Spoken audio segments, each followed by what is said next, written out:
I'm Jake Sanderson. I'm Tim Stützle, and you're listening to the Locked On Senators podcast. Your Locked On Senators, your daily podcast on the Ottawa Senators. Part of the Locked On Podcast Network, your team every day. What's going on, Sens fans? Welcome to another edition, an April edition, playoff stretch edition of the Live Watch Party presented by the Locked On Senators podcast. I'm your host tonight, Jack Richardson, ready to bring you reaction to the Tampa Bay Lightning visiting the Ottawa Senators in yet another pivotal game. The Sens with a massive win Sunday, comfortable in the spot right now for the moment, and they could solidify that a little bit more with a big 2 points tonight against a tired Tampa Bay Lightning team. We'll get into all of that. I'll have Pilsy joining me in the first period and first intermission. Pumped to bring you this one. Excited to see what the team has after a massive win Sunday. Like we said, we'll wrap that up a little bit and just move on to this one. But before we get into that, I want to let you all know, as always, the Live Watch Party is presented by our friends at the Glebe Central Pub. Check them out at 779 Bank Street and take the Sens shuttle round trip to the CTC for just $18. Tickets for all remaining home games, just 2 more on the schedule after tonight, are available at glebecentralpub.com, but we're hoping a few more are available and the Sens can do a lot for themselves if they get 2 points tonight. We all know the standings. We all had a great Easter Monday soaking in that win, watching Tim Stützle's highlight reel goal on repeat time after time again. But now it's a new game. It's a new game, a new tough opponent, probably their toughest matchup left of the regular season on paper. But like I said, an undermanned Tampa Bay Lightning team is coming to town here after playing last night in Buffalo. They suffered a couple injuries. I'll wait to see what their lineup is. I don't quite know anything yet. I don't know who their starting goalie is. We'll find out right at puck drop. But to me, it almost doesn't matter. And the Sens shouldn't be caring about it either. Obviously, matchup-wise, they need to. If they need to know who's out there, whatever it is. But they don't need to be looking at the Tampa Bay Lightning and saying, oh, this guy's missing or this guy's missing, so we have a good chance tonight. Because they need to go out and do what they did on Sunday night against Carolina and dominate. That was a perfect hockey game, in my opinion. Basically, from start to finish from the Sens, obviously, letting in 3 goals isn't ideal, but they just took over that game in the third period. That third goal was garbage time as far as I'm concerned. They were in control of that thing the entire time. All the big boys had 2 points. Tim Stützle, Brady Tkachuk, Dylan Cousins, Shane Pinto, Ridley Gregg all had multi-point nights. It was a massive game, a massive win, and we're looking for a repeat performance here on what started as a snowy Saturday or a snowy Tuesday morning, I should say, here in Ottawa. And it's a bit sunnier now when people are walking into the CTC, which is nice. Hoping to see a lot of fans. Hopefully it's a loud crowd again tonight. The atmosphere at the CTC has been electric the last few games. All right. But let's get into it. The Tampa Bay Lightning, they are not desperate to make the playoffs. They've clinched already, obviously, but they are desperate to get home ice. They are in a pretty tight race with the Montreal Canadiens and a big loss last night to the Buffalo Sabres. So they should be hungry for points. They need points. And it sounds like Johansson will get the start. They'll give Vasilevsky the night off, which is obviously a more favorable matchup for the Ottawa Senators than playing Andre Vasilevsky, who beat them in Tampa last time. Linus Ullmark gets to start this time.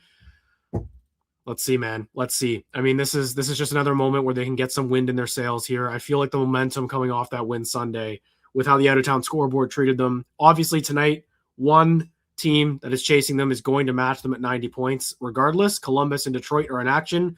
We'll keep an eye on that, but not too closely. I'm not going to keep as close of an eye on the out-of-town scoreboard as I have been, because the Sens control their fate. If they're losing, maybe I will. But if they're playing a good game again, my rule here, I'm not looking at the out-of-town scoreboard tonight until I feel like the Sens are in trouble. That's going to be my rule tonight because they've earned the right to do that. They control their own destiny, which is insane to say, considering where they were January 25th. We're watching a pretty unbelievable story unfold in front of us, in my opinion. We'll get into that with Pilsy a little bit. But that's it, folks. That's all I got. Yeah, Linus Ullmark obviously getting the nod again. He was solid against Carolina. I didn't have any problems with the way he played. Let's see. I know there's some people in the chat here talking about the lineup. We'll see what that's all about for the Tampa Bay Lightning. But regardless, Nikita Kucherov's playing. Always got to worry about him. And we talked about Carolina being the most likely playoff opponent. There's a chance still that it's Tampa. There's a chance it could be Tampa. And we saw the Sens beat the Buffalo Sabres, who also are a possible playoff matchup on Thursday at home. They did the same to Carolina on Sunday, and another chance here for a team that if you want to go on a run here, you will probably have to go through the Tampa Bay Lightning one way or another.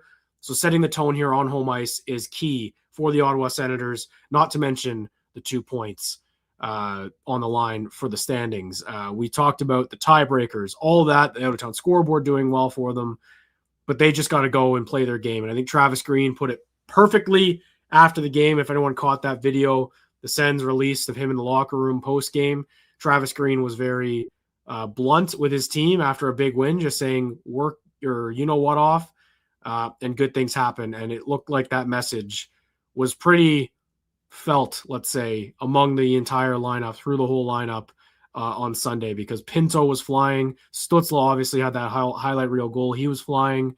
Kachuk, Greg, and Cousins looked awesome on that line. Sanderson and Zub looked fantastic. It was just a full team effort, and I think it's a great sign for what's to come here in the next few weeks if this team is ramping up here, because yes, they've been playing some big games. They've been playing some playoff style games for a while now. They've been desperate for a long time. But when you're able to ramp up right before the regular season, it bodes well for what you do in the playoffs. We've seen it repeat in history across the league year after year. Teams that get in late because they've been hot late tend to do well. So I'm very looking forward to how the Ottawa Senators look in this one, because I know the Wild game wasn't good, but their ability to bounce back game to game has been very impressive in 2026 for the most part. So let's see what they can bring us tonight in another critical matchup. Obviously getting some reinforcements soonish, I think, and Thomas Chabot out of nowhere skating. That was the news of the day, obviously. I don't want to bury that lead, but skating in a non-contact jersey, but shooting pucks, stick handling on his, day 12 post-surgery on a broken arm, a broken wrist. Remarkable. But let's focus on here, and I think the D have looked good, obviously, since Sanderson and Zuber back, especially on home ice. You control that matchup. I expect them to be out there every single time number 86 is out there. And yes, we will keep hydrated. I'm still battling a little bit of a flu or something, so bear with me with my voice for the rest of the night, but feeling good right now. I think I started to lose it towards the end of the postcast there the other night, but I'm battling too. Everyone's battling. This is what we wanted to play. So there's Braden Point. I know he was kind of rumored to not be playing, got shaken up last night. But again, these are important points for the Tampa Bay Lightning. They've clinched. They're in the playoffs, but this is a team that wants the cup. And if you want the cup, home ice in as many series as you can get is critical. And they had a big loss last night in Buffalo, which makes it a bit tighter at the top of the Atlantic. Obviously, Montreal is in action tonight. So, but like I said, I'm not looking at the out-of-town scoreboard until I feel it's necessary, if that makes sense. All right. We're not going to look until I feel like the Sens are in trouble tonight, and then we'll keep an eye on that Detroit and Columbus game. But right now, I'm not looking. I'm focusing in on the Ottawa Senators and the Tampa Bay Lightning because they control their own destiny. Logan, the game is on TSN 5. I got the anthems happening right now. I will do my best to let you guys know what time we're at. Pilsy and I will sync up our games right when we get going here out of the gates when he joins. And then for the rest, I'll do my best to do the play-by-play. I had some comments on Twitter today just about maybe getting a clock or something that we can get, fit in there. I think that'd be great. It's just above my pay grade. I don't really know how to do that, if I'm being quite honest. But we'll see if we can get a bit more creative maybe down the line. So obviously, yes, backup goalie for the Tampa Bay Lightning. He does not play very often. Vasilevsky is their horse, but he played last night and actually saw a lot of rubber.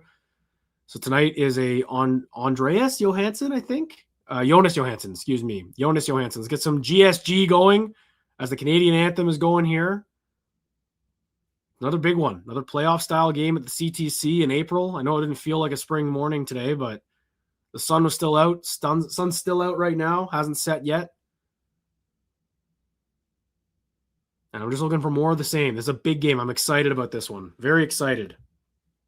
I was nervous going into Carolina, but they showed us what they're all about here, and I think they've got a business-like mentality again for this one tonight, and absolutely they should know what we are up for tonight. They know what's on the line. They know how to play in these games. They did it last year. And there we go. Beautiful skyline of Ottawa. Not really sure what they're showing, to be honest. It's a random section of the nation's capital.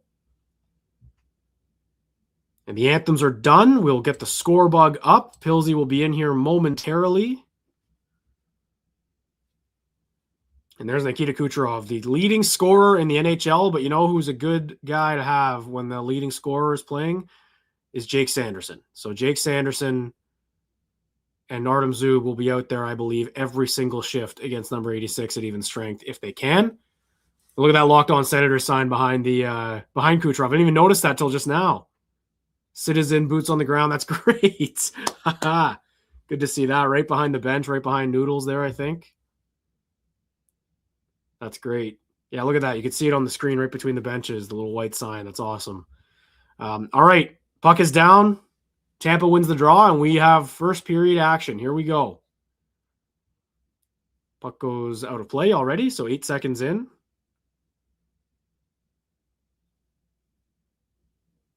There's John Cooper, coach of Team Canada, obviously.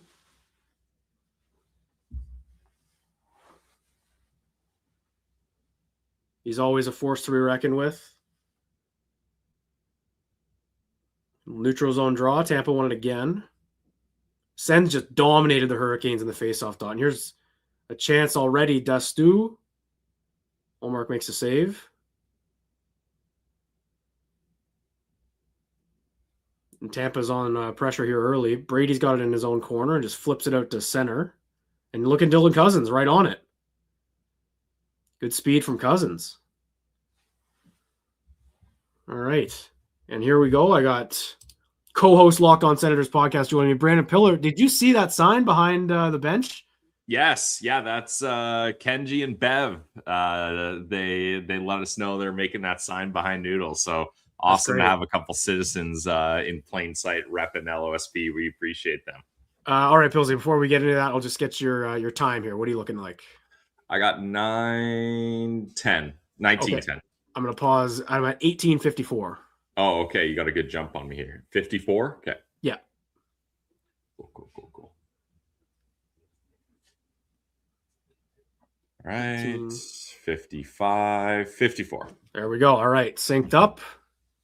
Let's go. Big game, Jack. Big game. Good chance for Sanderson right out of the gates. There we go. Yep. And I mean, I'm sure you've already talked about it, but this is a big opportunity for the Sens. Vasilevsky not starting. No Hagel. No Hedman. No Sorelli.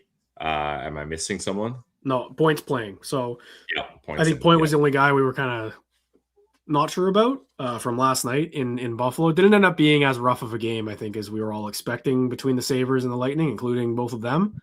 But yes, it'll be so still that top line to deal with. As far as I'm concerned, that's all you got to worry about for the most part, or part of that top line. I know Hagel's a huge piece, but yeah, and this is going to be a desperate team. I know you guys talked about it today, but they need points. Like that was a big loss for them last night for home ice. Yeah, big time. And they're going to be pissed off too. Now, hopefully they're pissed off and tired, and that leads to bad discipline, mistakes, running thin in the second and third period. So we'll see. I mean, this is still a John Cooper coach team. You're probably not going to have those things happen here. And they got some fresh legs, some reinforcements coming up.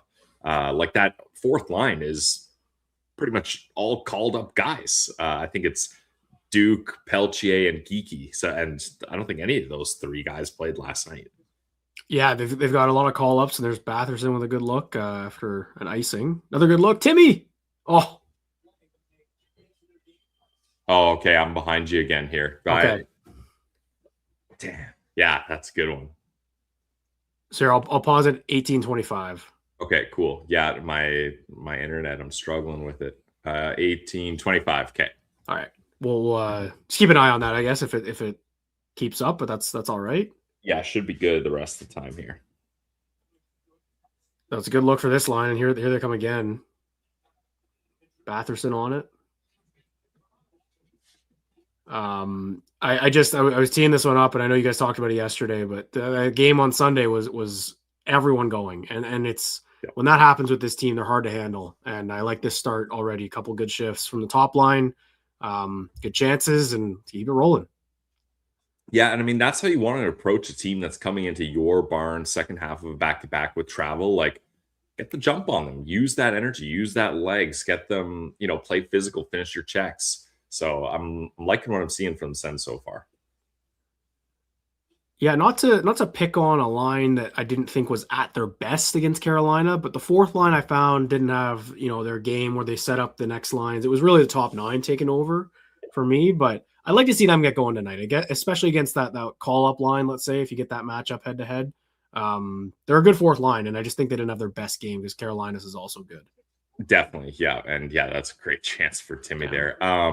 And it's especially disappointing. Like Zetterlund had that opportunity on that top line, didn't make anything of it really. And then sure, he gets the assist, but that's on the power play. And then you think he'd kind of come into that fourth line role with a little extra jump, like, oh man, I didn't make the most of my opportunity. I really got to push it now. And you didn't really see it. So I've got expectations for him. And Warren Fogle, after coming in very productive quickly for the Sens, has cooled off a little bit too.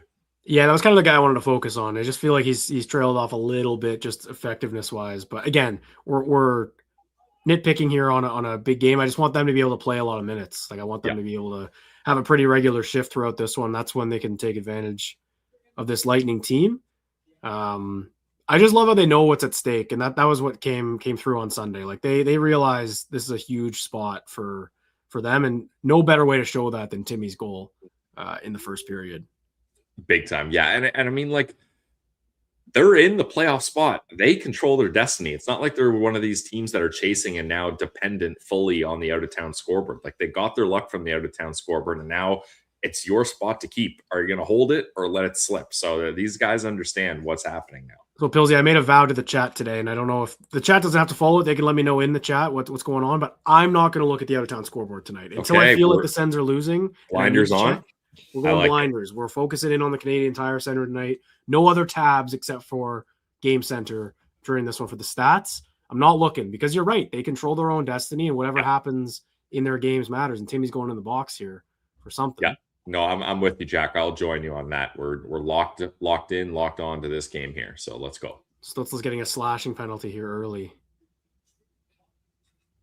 I mean, if you're not going to call that first one, it seems kind of silly to call it. It's a pretty hard cross check, but that's just the rule. Like they don't, or they took both. Okay, good. Okay. I saw the ref going like this. Yeah. Okay. You know what? Absolutely fine. But great I don't like call, the trade-off. Great job. Yeah. Yeah. Good job. Yeah, because like Timmy's not going to do that out of nowhere. Like he's doing that because he gets a good cross check to the back, and you can't blame. Oh man, this goal is so good. I can't stop watching it. I do wonder. So on that play, if Timmy doesn't slash, I don't think they call the cross check. Like it's one of those. Like I'm taking both. I'm happy they took both because absolutely, and not just retaliation there. And I think not that this should be a part of calling penalties, but the Ottawa Senators just had a guy break his forearm and have not reconstructive, I don't know, maybe that's a little aggressive, but had surgery because of a cross check in the neutral zone. So fair if they're a little sensitive about those kinds of plays. Dylan Cousins is buzzing early in this one with his speed. I know we've been talking about that the last couple of games, his underrated speed, and the team is talking about it too. And he's showing it like much more than I've actually even noticed in this one. Yeah, he's not a guy I think of for speed, but that's a great highlight there, showing him kind of circling the whole zone, outpacing guys, not letting guys get the puck from him, because you combine that speed with he's got a good size to him too, so he can effectively protect the puck, and we saw it there. Yeah, very happy with how Dylan Cousins is going. 27 goals on the year, man. He's been great. And here's a little 4-on-4 action here. So here's Kucherov and Point. So these are obviously the guys you got to watch. Like this is And look who Travis Green has out there against. No hesitation. Every time your best defensive players. And look at this. There we go. Oh yeah. I mean, these guys they're so good. And then Kucherov gets right off. He's not even staying on. So this matchup game is going to be fascinating to watch. Yeah, I'm going to guess Travis Green is going to want to switch Pinto and Amadio now. Yeah, but like they're dogs, man. They play so much that they'll throw them right back out if they throw Kucherov out again. And yeah. Brady, Oh, oh. And Um, look at this. Oh, yeah, Jack. Not to say that Pinto and Amadio like can't handle more or can't create offense, but I just think it's one of those like, hey, we know we want them out there every time against Kucherov. So if Kucherov's not out there, let's save them for that. what a move. Brady just missed. And then let's get some of other top guys out there to try to create offense on a 4-on-4 opportunity here. Yeah, I'm with you. And it's also not like everyone else is a liability out there, Yeah. but you want your best at home ice so you can control it. So, and like Sanderson's already right back out there again. Interesting on 4-on-4 though, a bit different. Yeah. Zub chance raining down in the CTC.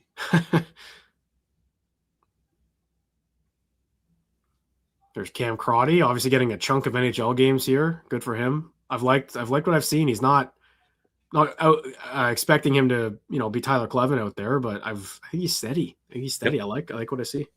Yeah, you got to be impressed with how he's stepped in and played his role well, because he's only had 2 NHL games before this, and they got him killing penalties at times too, or at least before Sanderson was back, he was.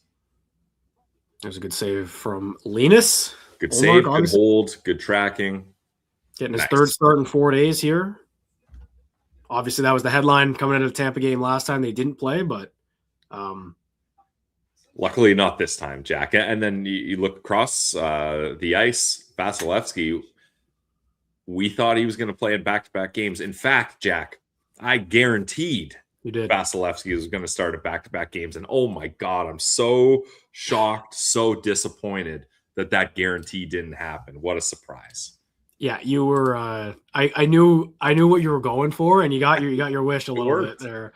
And I don't blame you, because that's a good strategy. But yeah, I get it from Tampa's perspective, because the points do matter, but they don't matter that much where you want to run your goalie into the ground when you're already in a playoff spot.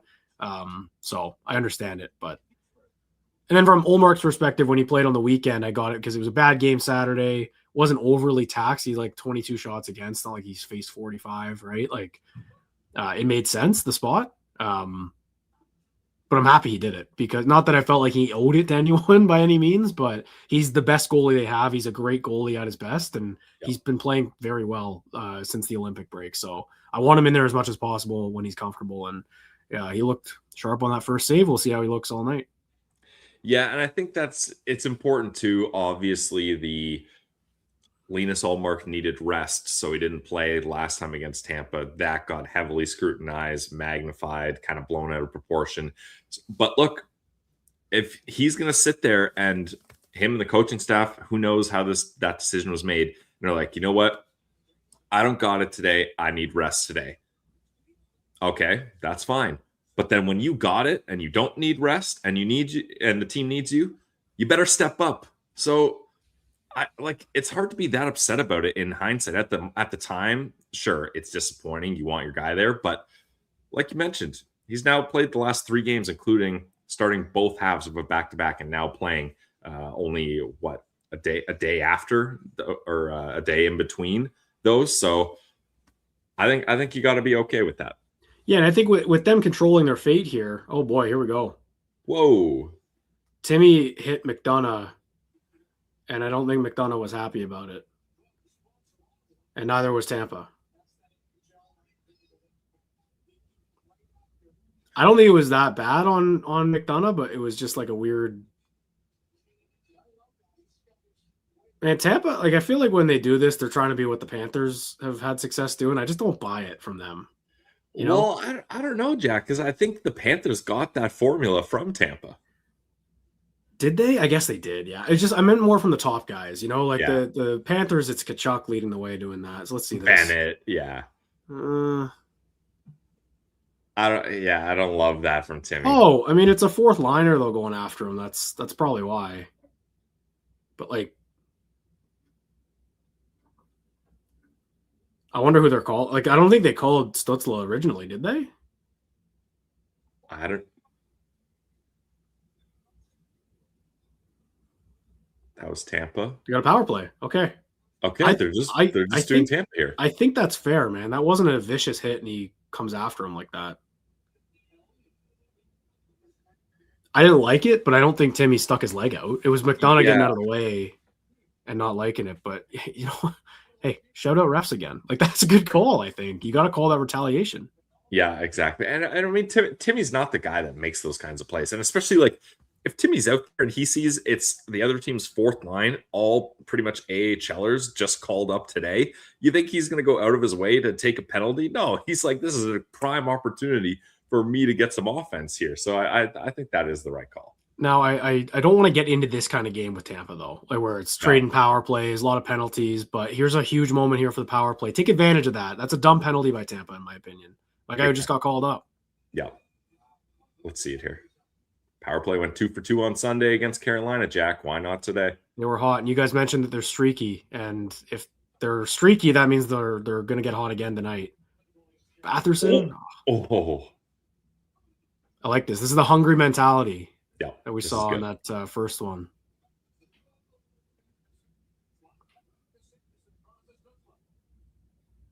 Come on, Timmy. Darn. Oh, boy. Sanderson's got that. We don't got to worry about that yet. Brady is dancing early. Look at that. Oh, what a play, too. Oh, I like that idea, though. That was a good try. Yeah. A couple of great moves from the captain early here. Yeah.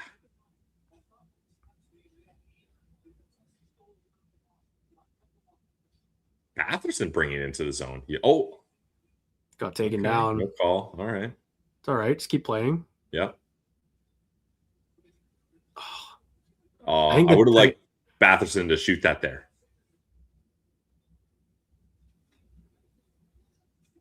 Ooh. Oh, my God. Oh, man. Yeah, go. I'm liking this power play a lot, Jack. This is going well. I think you're a bit behind me again, Pilsy. Oh, okay. What are you at? You still watching the play? No, 12:02. Okay. Yeah, sorry. I don't know why I was like, there was a lot going on there that I couldn't tell, and I was like, yeah, that keep by Sanderson was ridiculous. That was insane. That was so good. Yeah. I haven't had any internet blips, so we should still be on track here. Oh, what a nice. I mean, what a job there. It's a shame that we won't see that ever again, but because of them not burying, Johansson does look good early, but I think I'm liking the pressure that the Sens have. Yeah. Fogel with a nice play. From Fogel, yeah. Second unit popped up, came up big last game. Oh no! And like they're from Zetterlund, like that. Yeah, I don't know. I'm decision.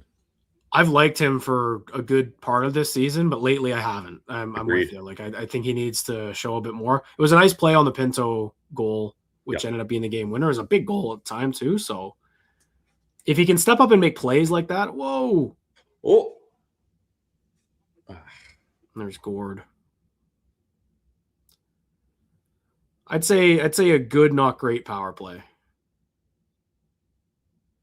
Maybe they had enough chances. I really liked the first unit. Yeah, they looked hungry, got some good looks, and different looks too, which I liked. Yeah, like they weren't just feeding one play and forcing it. There's Gensel. So this is this top line that we got to watch. Long shift for Pinto, though, after that power play. So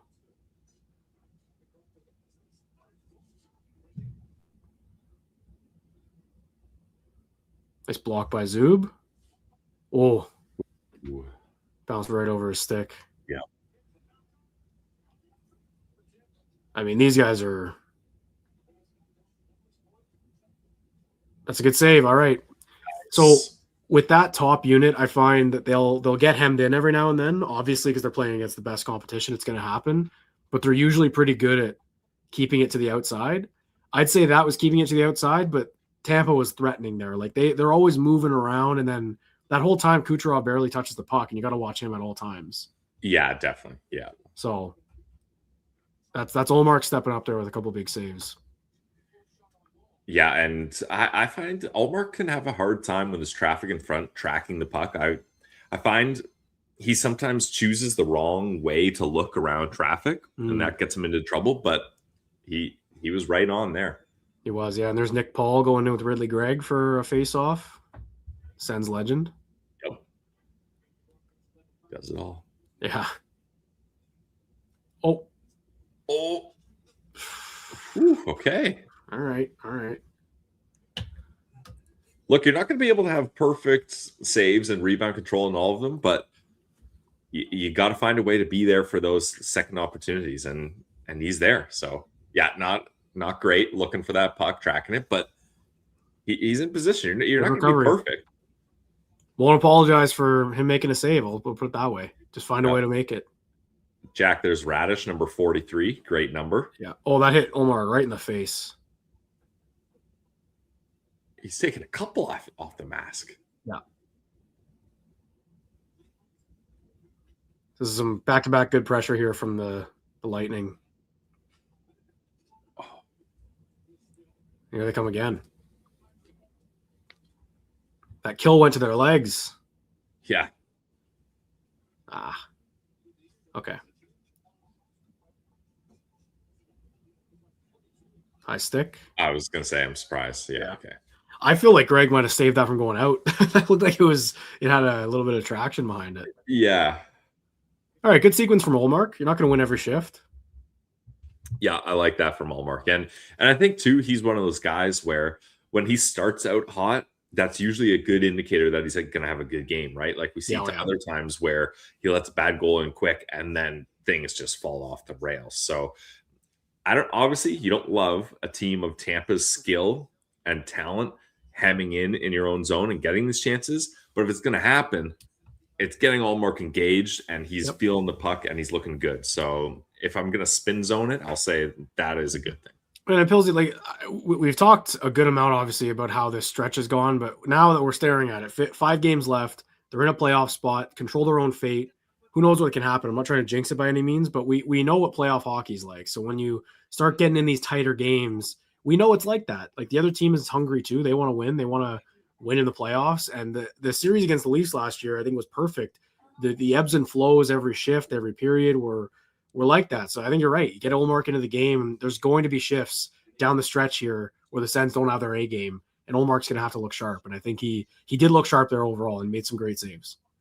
Yeah, and I see some people in the chat kind of, not happy with a couple of the opportunities there. But again, like, I don't know, maybe it's just me being a goalie hugger, but you're not going to be perfect. But if you can make up for your mistakes and maybe less than ideal rebound control, that's fine. And like this team is good enough that we don't need Allmark to be a top elite goalie. Would we like that? Yeah, obviously. But as long as he's average or good, this team usually finds a way to win. And I mean, we're up against Tampa here, so that's no easy team to go up against, and you're going to want your goalie to be on their A game. But I don't know. I'm certainly cooling off on being upset with Allmark because how he's played recently has helped this team out. Watching Thomas Chabot clap his hands, he had surgery on his arm. Like I'm watching that highlight pack there. Chabot at practice ripping pucks and clapping his hands in the stands right now. Like, anyway, I think that's remarkable. It's crazy, dude. That fast. And did you see that picture of that brace he was wearing? Yeah. Interesting. I haven't seen something like that. Yeah, so maybe a bit of technology that's helping him out or whatever it may be, but yeah, I think with Olmark, like obviously that was a huge flurry from Tampa. Shots are 9-4 all of a sudden for the Lightning, and he's part of this team and what makes them so exciting if they can all put it together at once. And if he's able to have some shifts where he can calm momentum down, that's what they have him for overall. Yeah. And you're right. I think we know when he's on his game and when he's not. And right now I'd say he looks good. So yeah.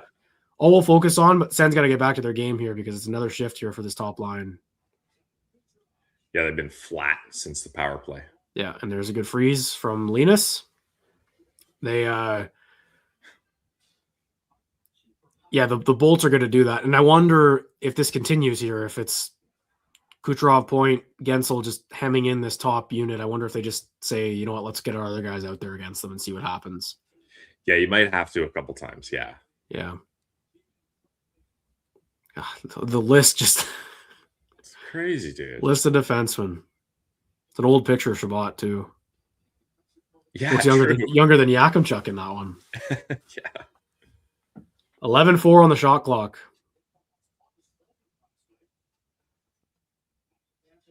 Here we go. All right, let's see it.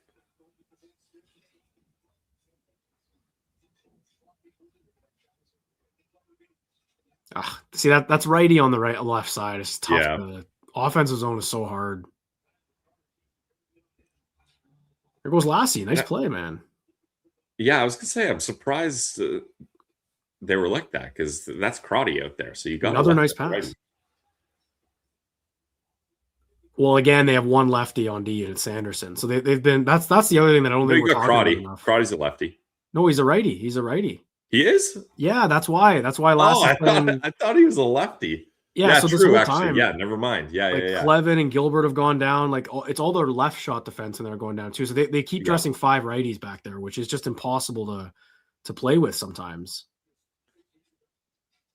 Yeah, that's brutal. My bad for getting Crotty's handedness. Hey, it's okay, man. It happens, and it's not as big of a deal as I'm probably making it out to be. But when 2 pairings are 2 righties, it is a thing, though. Yeah, it's just hard to play her offside. It is, and you got Matt and Paolo doing it with Spence as well. Yeah. But yeah, Lassie Thompson, he had a nice little shift there, a couple rushes up and nice passes. Shout out Everyday Sens posted a stat today. Since he's come up, he ranks like first on the team in a lot of analytics defensively, which is interesting. I know the minutes are easier for him, but I've liked what I've seen out of Lassie Thompson. Big time. Yeah, I don't think he comes out of the lineup even if Yak gets back early. We were talking about that today, Jack, and I just think Travis Green trusts Lassie Thompson right now, and you can't blame him. Absolutely, and I think, and everyone knows I'm a Yak truther. I'm Jack Richardson, but yeah. I saw what I needed to see out of Yakimchuk, quite honestly, and it's not that it's all right. Thanks for coming. Obviously, with the injuries they have, if he's in, he's probably a better option than Crotty overall, I'd imagine, but. With Sanderson back, he's not going to be playing power play, won't be playing as many minutes. I think Crotty is more served to play in those minutes anyway than Yakimchuk would be. Yeah. There's Holmberg's injury yesterday. That was a weird one. Yeah, especially when the penalty door is involved like that. Yeah, I didn't like that at all.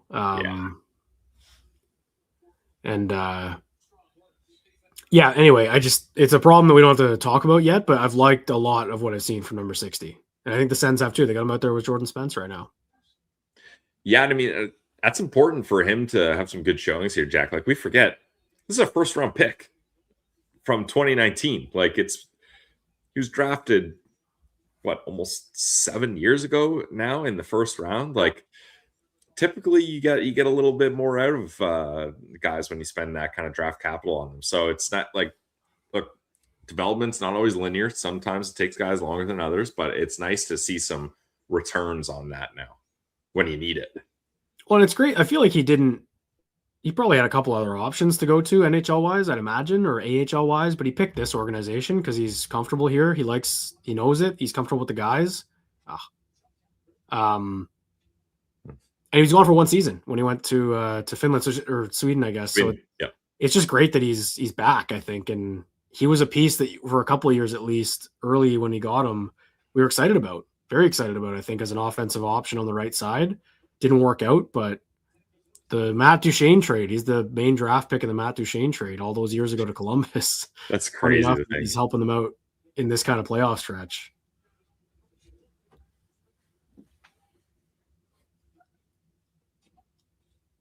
So as much as the power play got the Sens momentum in the first period against Carolina, it has lost the momentum in the first period here against Tampa. Yeah, they've had nothing since. Yeah. No shots on goal since, but they've settled a little bit and had a bit more possession. So 6 minutes left. There's a lot of hockey left to play.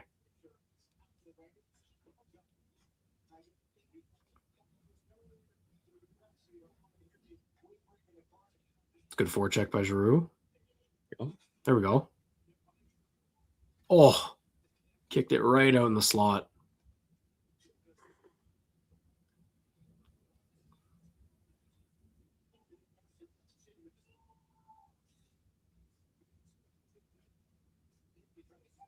Good block by Timmy.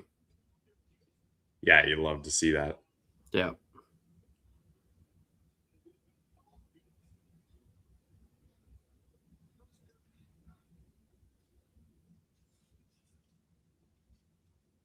That was a bad turnover.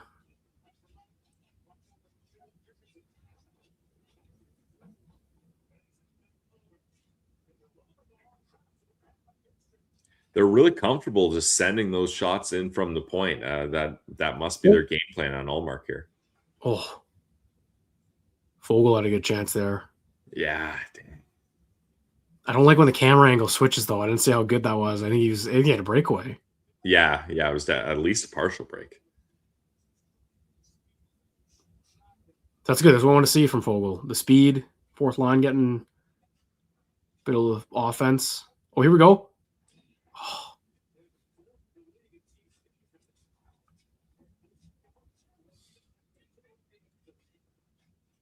Cut to the net. Gotta cut to the middle.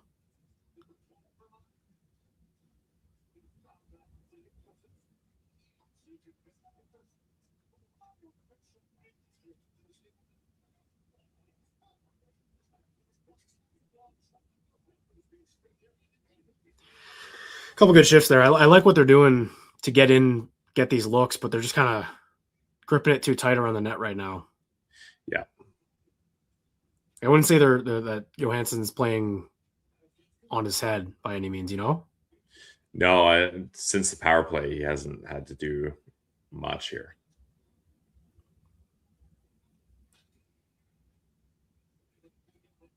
This is a physical game, though. This is playoffs. Yeah, and I think it's going to get more heated as we go along here. Yeah. I'm all about it.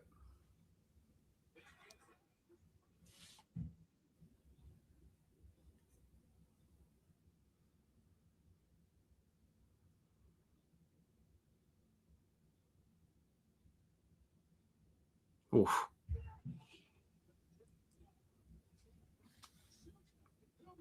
Kucherov barking about something. Yeah, I don't know what he doesn't like there. Oh. Here we go. Right in the shin pads.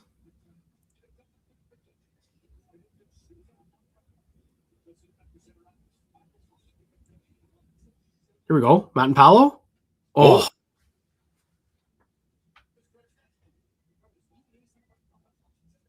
What happened? Oh, come on. Mask. Dude, he must have run it right off of his mask then. Yeah. Nice pass from Timmy. Wow. All right, let's get a little flurry there since the 6-minute mark. I like that. Yeah, that was a nice shot. Good chances, good possession. I'm nervous, Pillsy, though. This is a playoff game, man. Like they're I was just gonna pull up the out-of-town scoreboard. I can't do it. I know I saw it like when TSN flashes it. I gotta take a look. I saw Columbus 1-0 in the chat.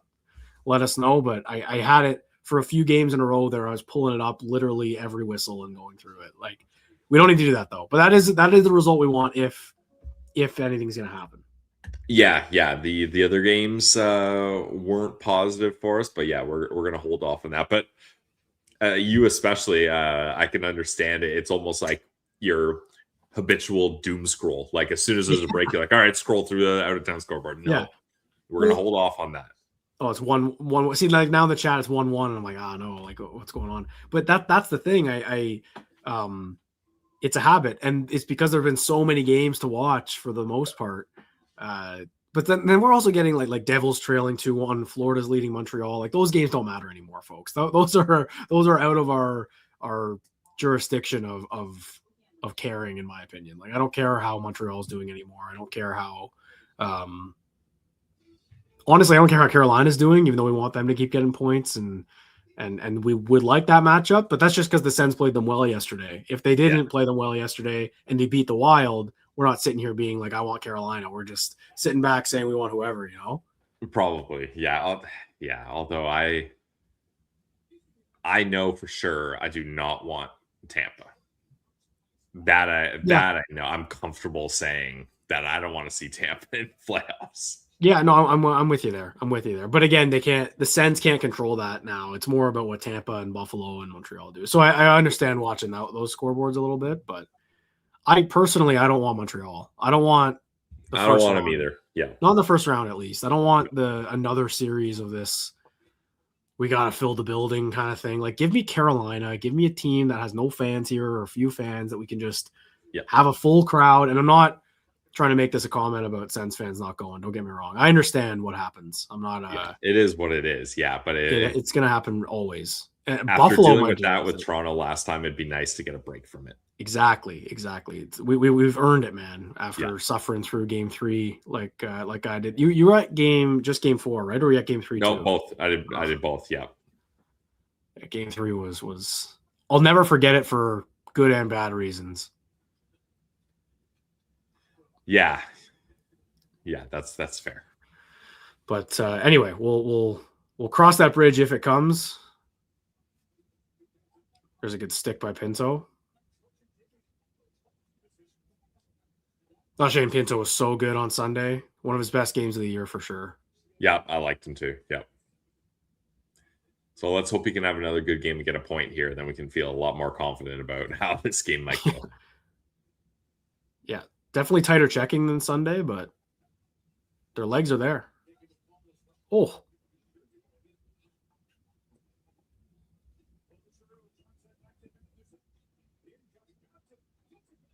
That was a great move by Batherson. Yeah, nice forecheck by him too. Yep. Got his legs early.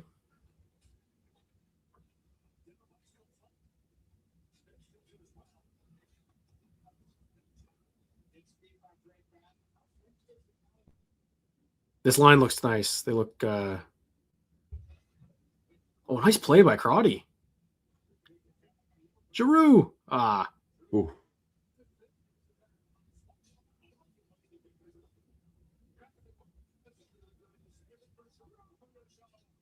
All right, 45 seconds.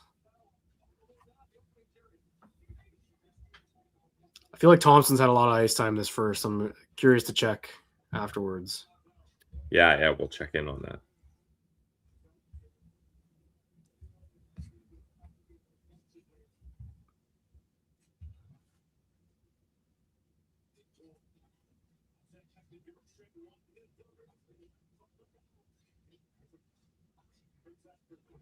Good play by Brady. There we go.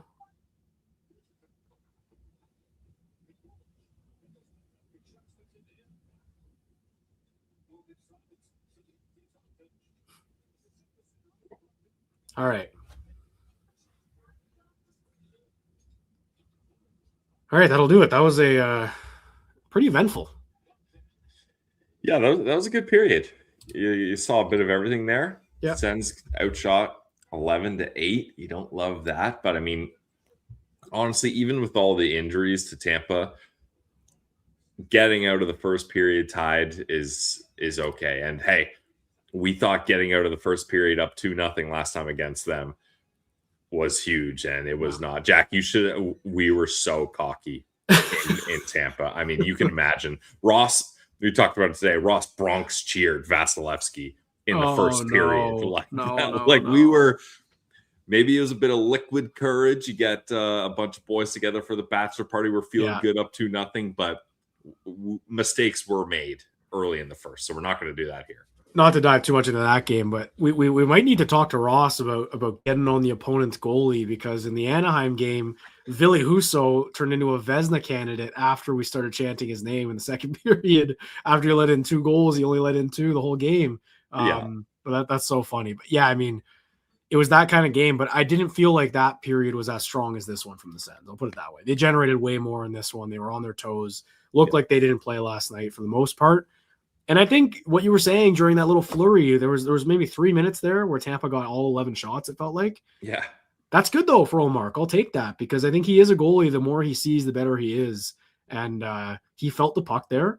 Sens kind of had a lull, got back to their game in the, last third of the period. And I was pretty happy with that period overall. Would like them to bury their chances, but I'm confident enough in this team that when they keep playing like this, I know it's going to come.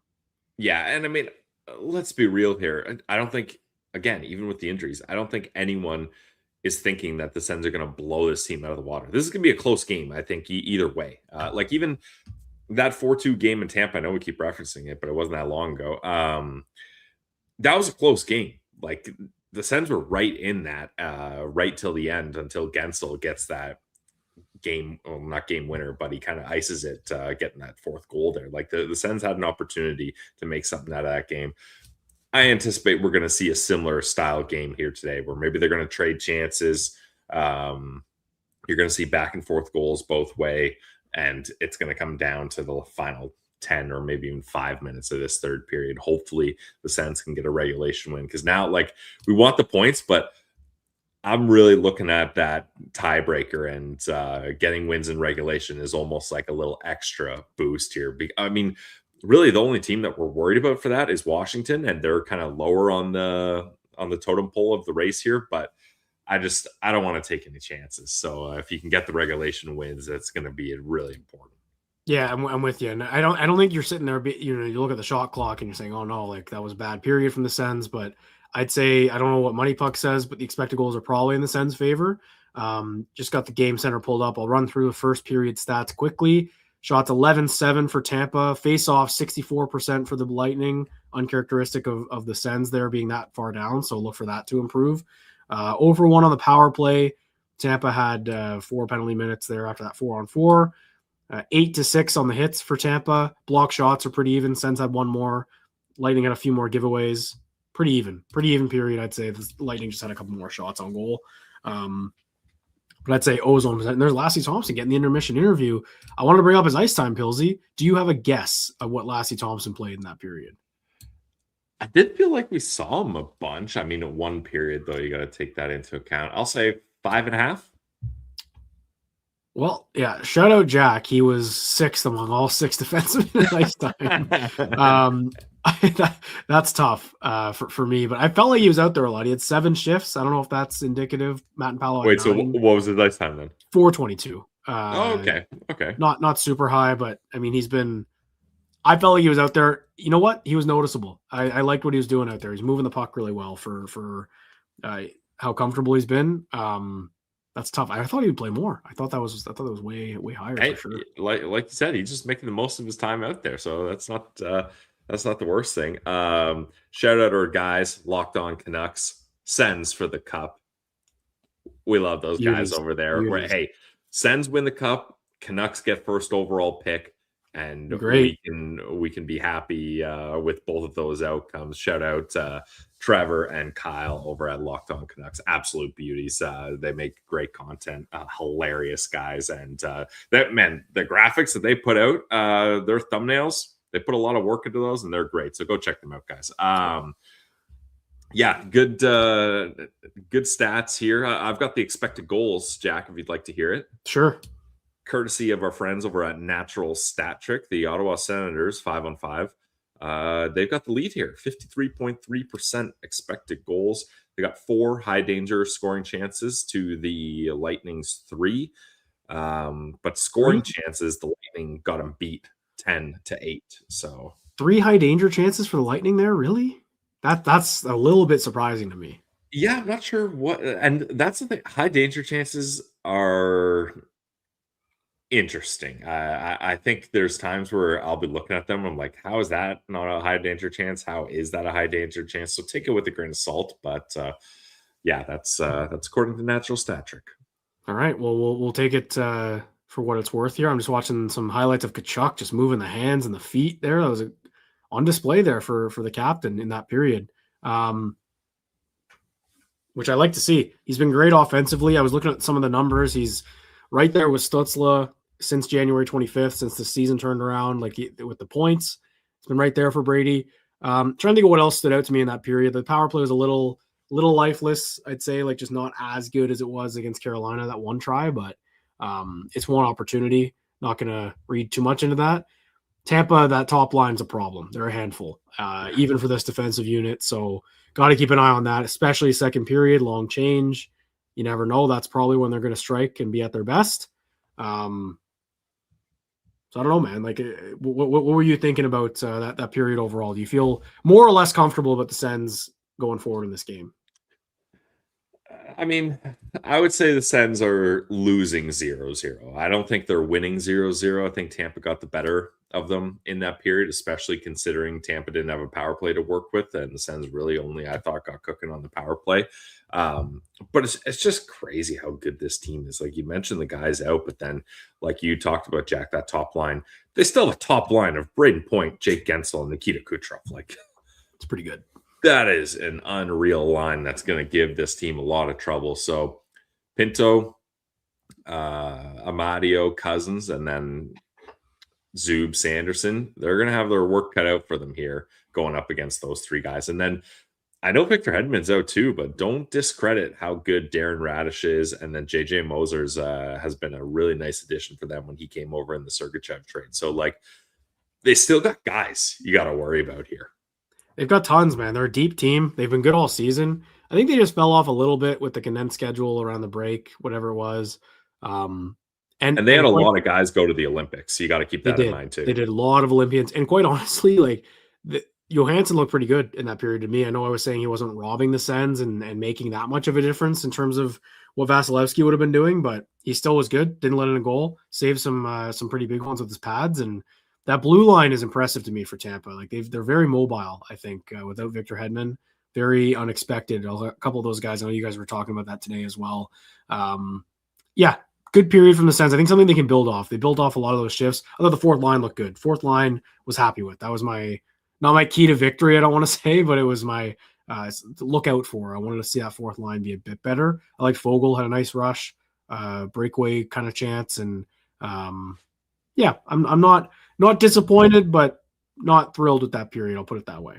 Yeah, and that's fair. And I'm with you on the fourth line because if you're looking at the matchups and if Travis Green is matching our fourth line up against theirs, you got to find your advantages up against this team when you can get them. And that's a major advantage. Now, we're talking major advantage for the guys that play the least amount of minutes, but there's few cracks in this team's game. And if you can expose them there, that's what you got to go for. And I wouldn't even mind, Jack, if a couple times, like not often, but a couple times, Travis Green matched up that Timmy line up against that fourth line again. We saw it briefly there, whether that was just on the fly change or done on purpose, I'm not sure.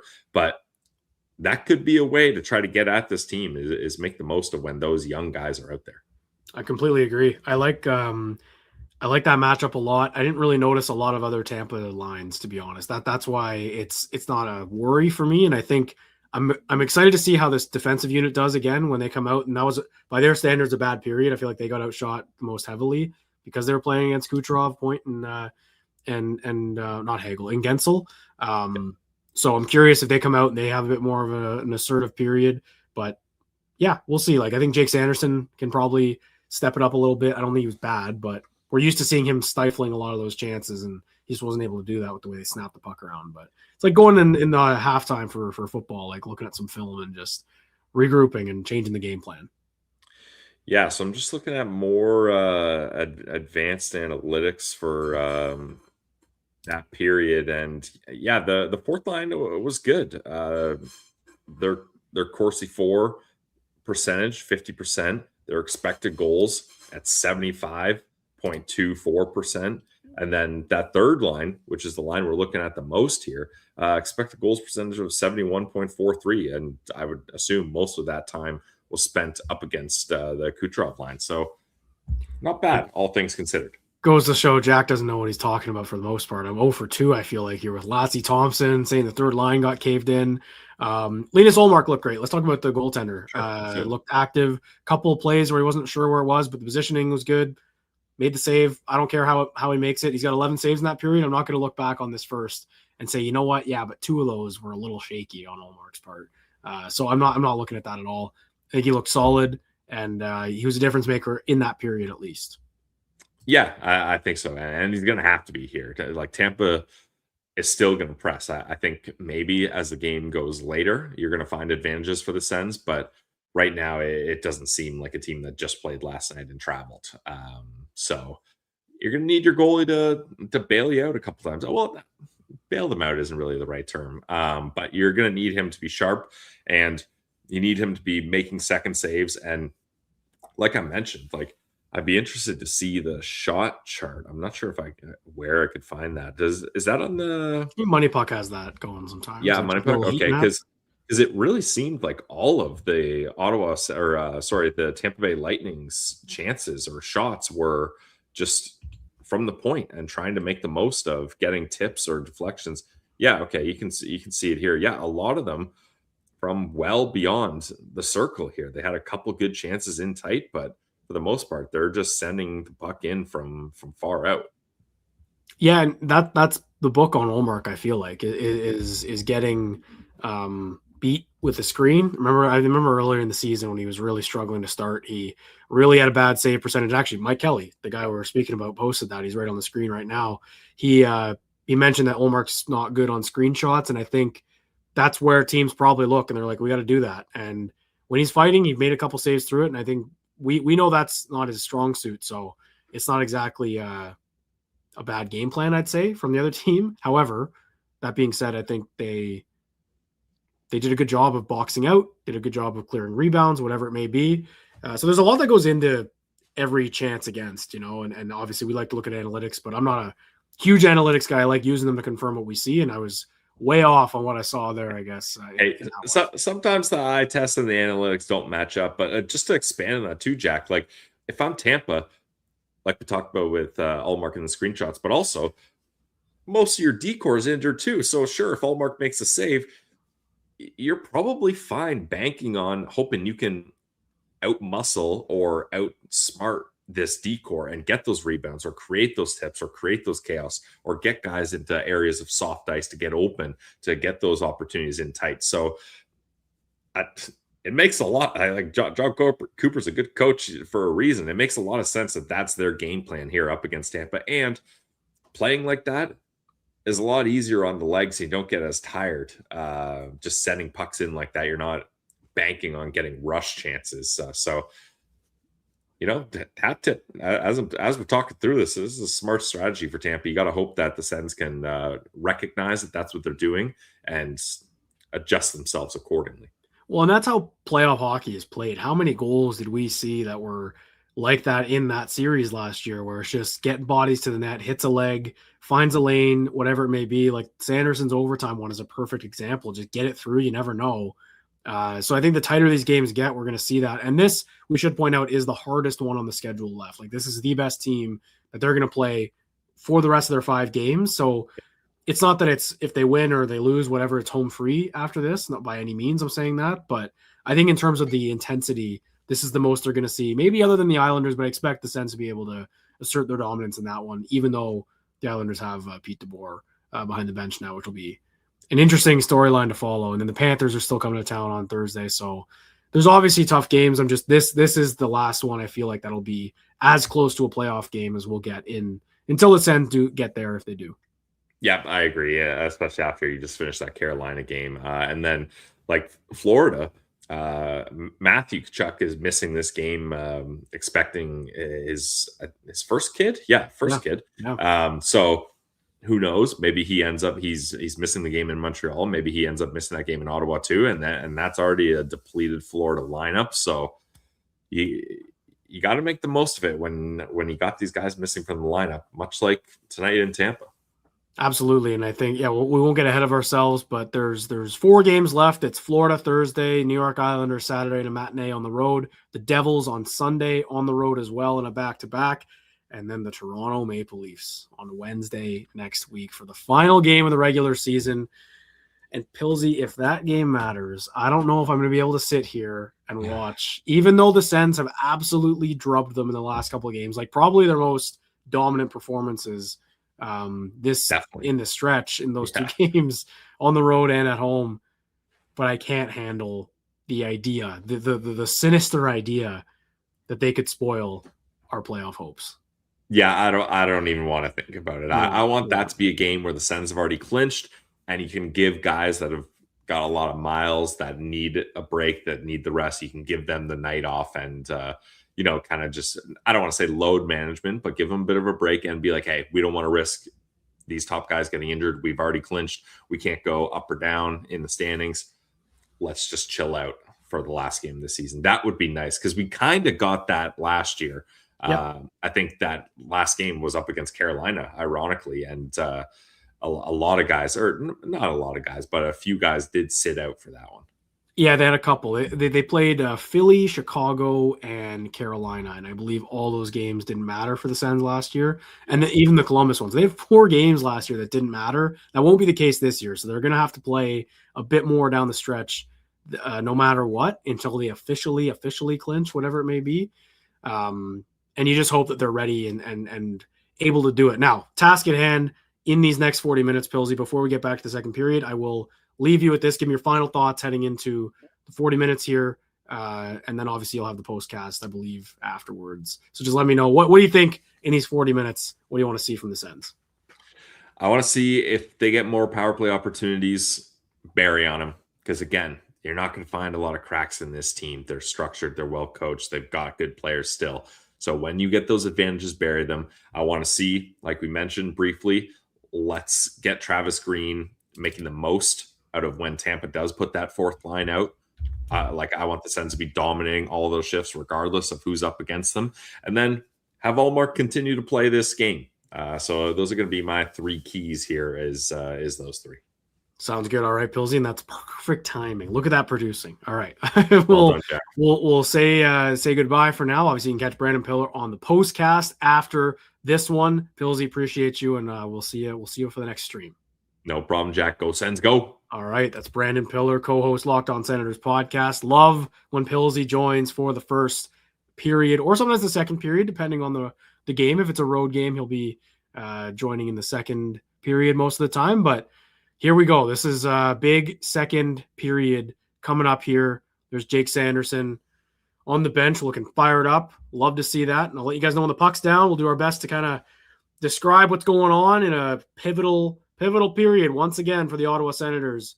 In what was a pretty entertaining period, I'd say. There's a lot going on, a lot of chances, good saves, hits, some scrums. It was playoff hockey as far as I'm concerned. And here's Tampa right on it right away. But Brady's on it, and the Lightning send it back down. Spence back behind the net to get it. Here comes Greg through the middle.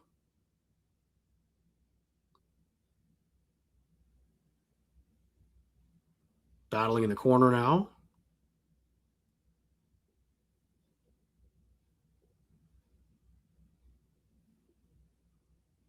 There's a good hit by Martin Paolo on Gord. Good stuff. Here's Chernak. Oh, and Cousins picks that off. Nice play. And here comes Dylan Cousins. End of a shift for them. But that's a nice play. Avoid some pressure. Now the shutdown line comes out against the top dogs for Tampa.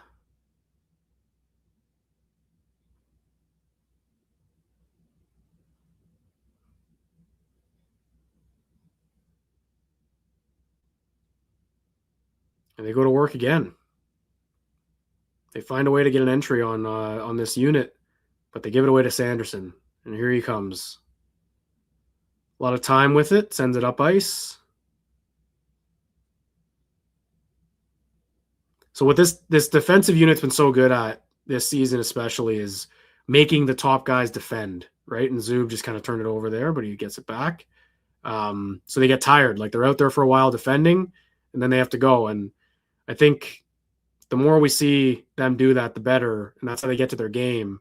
But so far, Tampa's gotten right on the attack every time they've been out that top line. And here comes Timmy with a bit of speed. But that wasn't a threatening shift by Kucherov and them. It was ozone time. But it doesn't take much. And here comes Batherson with a bit of space. Stutzla's on it in the middle.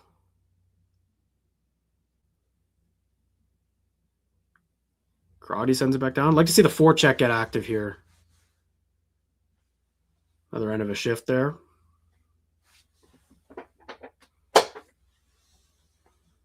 There's Radish.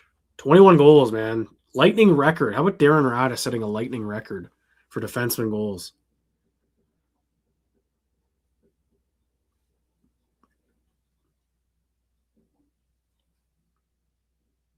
Zetterlund in the corner there.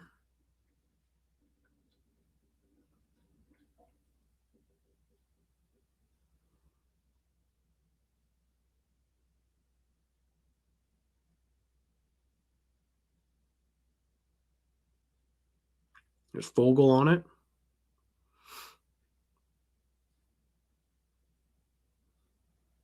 They ice it. Fourth line ices it. All right. Don't even have to look. I know who's coming over the boards for the Lightning.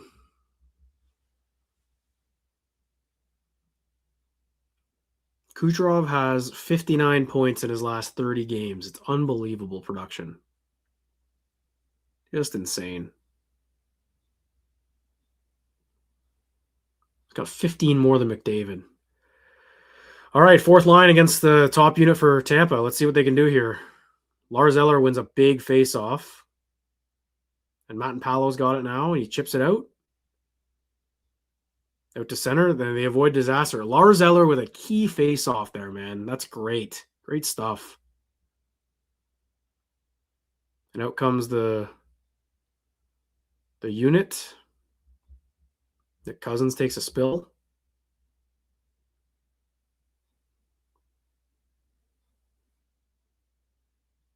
Olmark freezes it. Nice play. Great face-off win by Lars Eller. Huge. And Kucherov goes right off.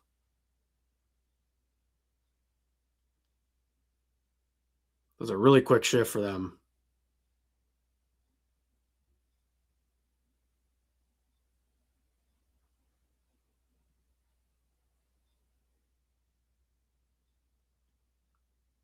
It's on the verge of his third consecutive scoring title if he can keep going.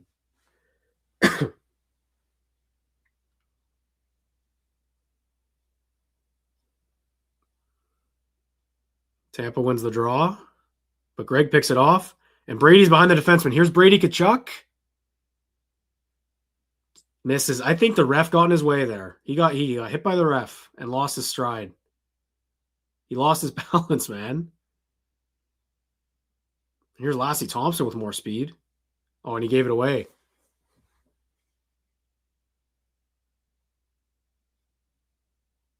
I think Brady ran into the ref there. I want to see that replay. Like ever so slightly. He didn't obviously fall or like knock him off his stride completely, but I think he lost a little bit of his speed and his balance because of that. Nice play by Greg. Another missed pass by Thompson, though. But here comes Greg. Tkachuk. Gets it deep. Frustrating. That was a good chance for Brady. Breakaway.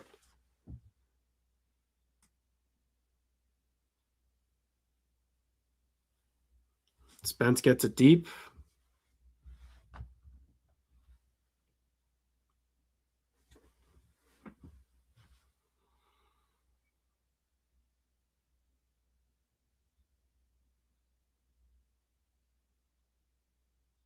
Here's Timmy on it. There we go. Good forecheck. Shoots, and that just goes wide. Wow.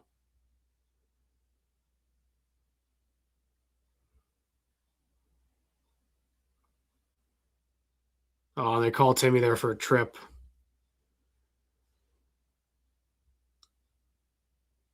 I mean, Paul goes down, but I don't know. I mean, second penalty for Stützle tonight.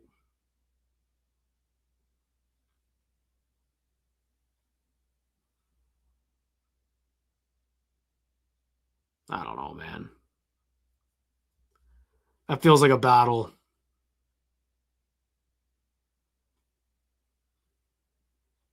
Little bit of a soft penalty, but I don't think Travis Green is happy with it. Tampa goes to the power play. Big penalty kill coming up here.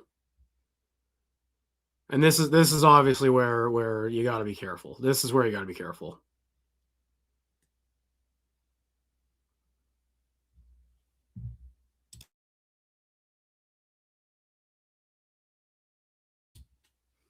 Point wins the draw. When it bounces on Radish and comes out, that's a lucky break. We'll take that. They go right back in. Nice stick by Sanderson. Keep him offside. All right.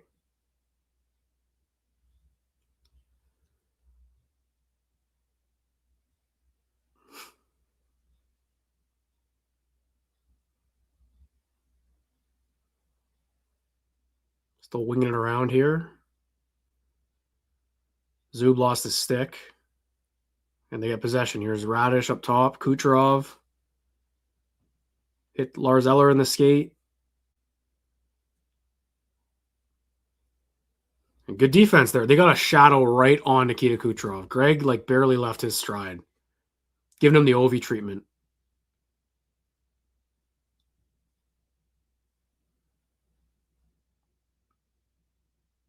Here comes Kucherov. Nice play by Matt and Paolo, and Karate gets it down. Nice work. All right, 50 seconds left.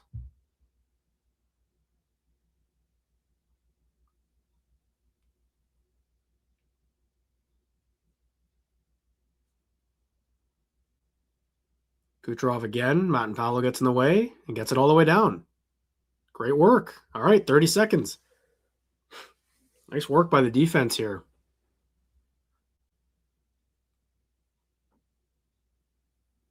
Second unit out.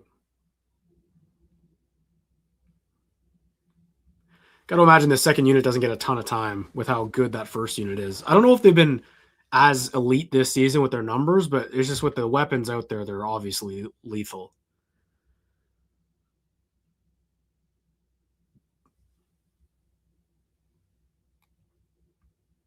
Good stick by Eller.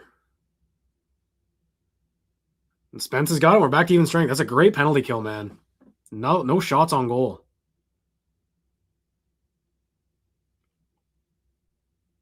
Electric. Just by the way, under Mike Yeo, when they made the switch, was January 24th, by the way, right around the turnaround. The PK is top 10 in the NHL. So really turned around underratedly. I don't think we're talking about that enough. Olmark couldn't corral a rebound there.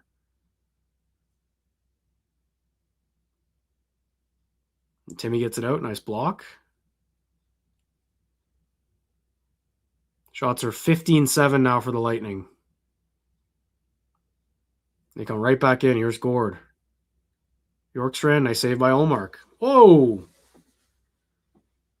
And Gord runs right into Spence there at the net and knocks him down. Oh, and Jake Sanderson's going down the tunnel. Oh, no. Oh, no, man. What happened? Why is Sanderson going down the tunnel?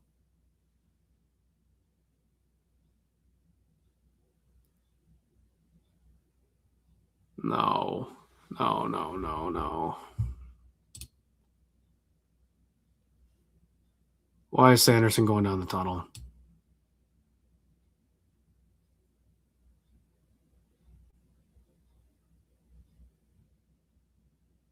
That's not good, man.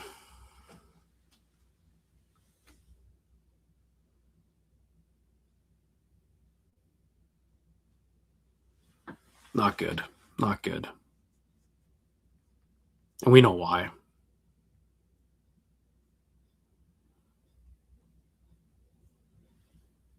I didn't see anything that kind of stood out. It was on that PK was his last shift, I think. Did someone say...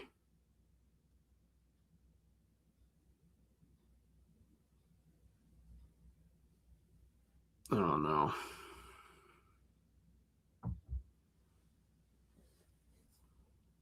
We'll see. We'll see. Well, the replay will show here.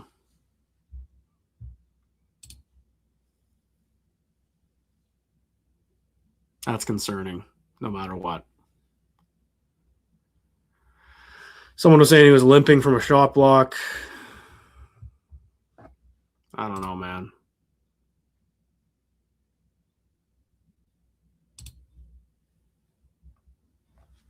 Claire on the bench here. What did Green say? I don't have audio. He should be fine. He's fine. He'll be back.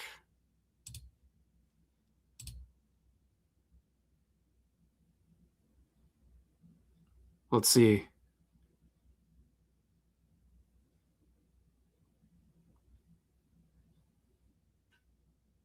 Oh, off the side of his foot there? Is that what it was? Okay.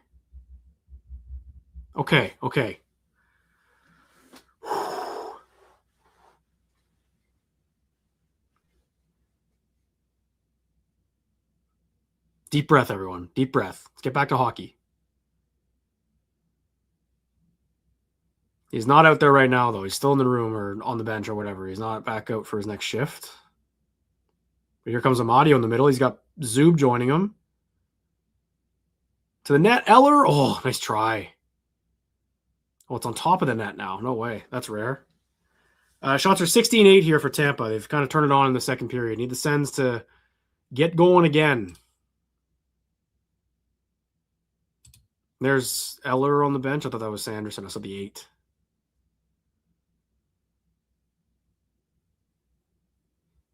That was a close play for Lars Eller at the net. Good net drive.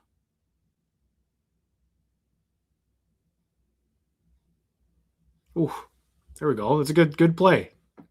More of that. More ozone time. Good chuck on an offensive zone draw. They lose it.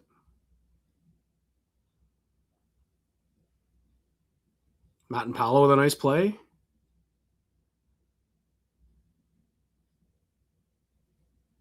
Ridley Gregg behind the net, trying to make something happen.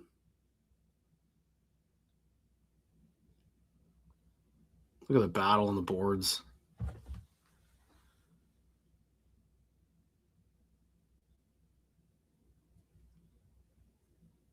Nice play by Lassie.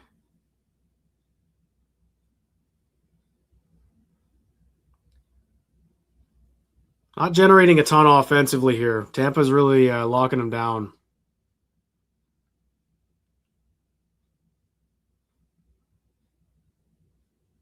Oh, and here we go. Zetterlund, Fogle, Spence. Blocked. Too much passing. That was a 4-on-2 on a turnover. Too much passing. It hit Chernak. Still no Jake Sanderson.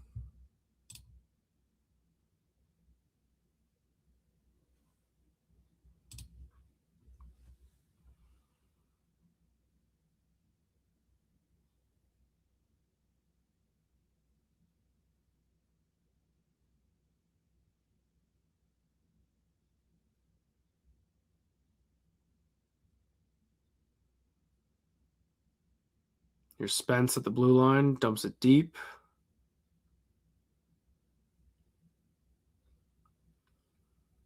Crotty? Ah, it stopped.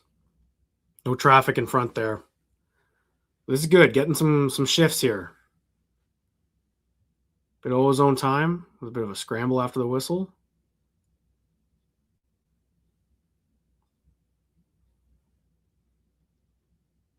Good try by Crotty.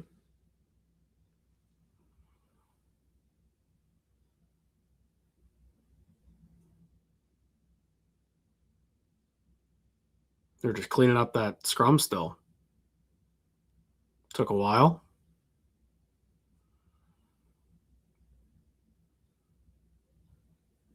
Got the top line out there. Stutzla, Giroux on the face-off.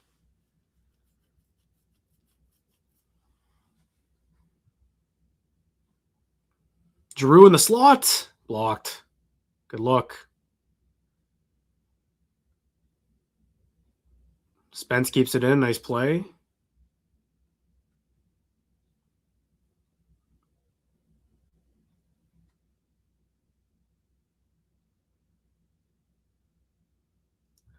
A lot of neutral zone stuff right now. Halfway through the second period, still 0-0. And the longer we go, the more important that first goal is going to be. No Jake Sanderson still. He went down the tunnel a couple minutes ago. Travis Green said he'd be fine, but we haven't seen him.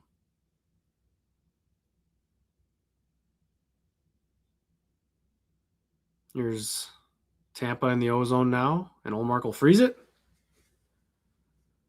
9:29 left.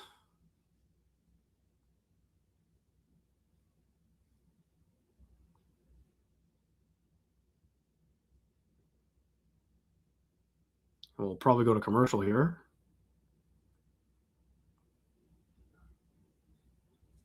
Yeah, back to commercial. So Sanderson went down the tunnel in the first commercial break, and we have not seen him since. But Green did an interview with Claire Hanna and apparently said he'd be fine. So we'll see.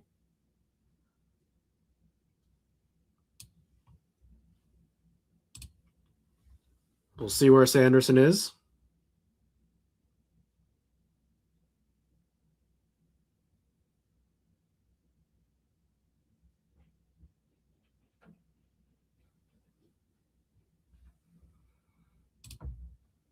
But we'll have to wait and see, obviously. I liked a couple of those shifts for the Sens. They looked okay.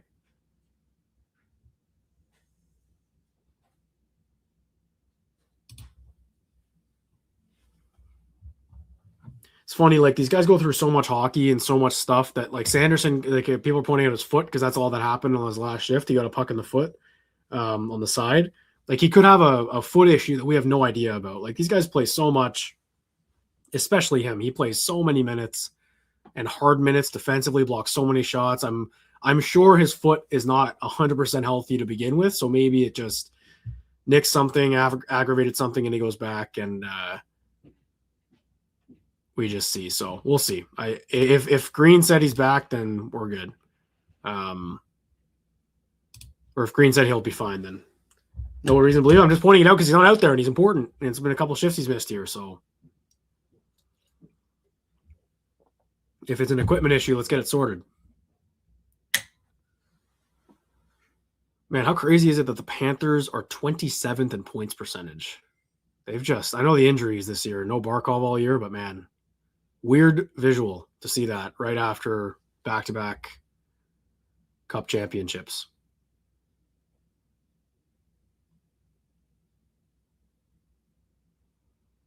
Got Zub and Matt and Paolo out there against the top line, and here's Gensel on it. Kucherov's got it. Radish just wired that wide. Then Olmark makes a nice save. I'm liking what I'm seeing out of Olmark tonight.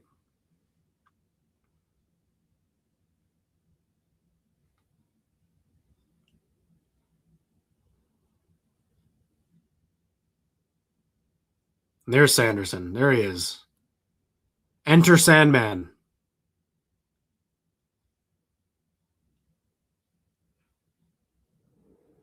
That'll fire up the crowd seeing him, obviously. Might have been an equipment thing, and he'll get out there right now. Or just go back to the D door.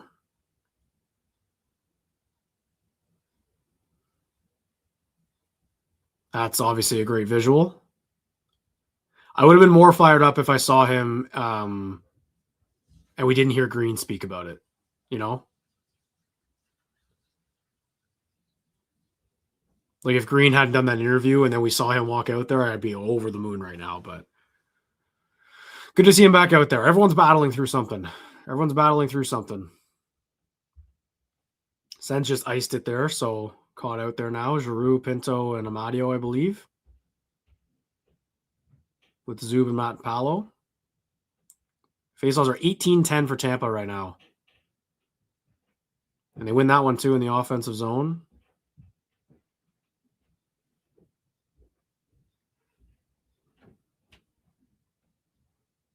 And they're cycling it around a little bit.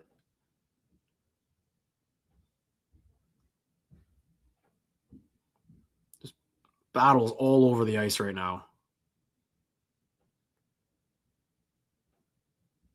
Nice play by Zub on Gensel.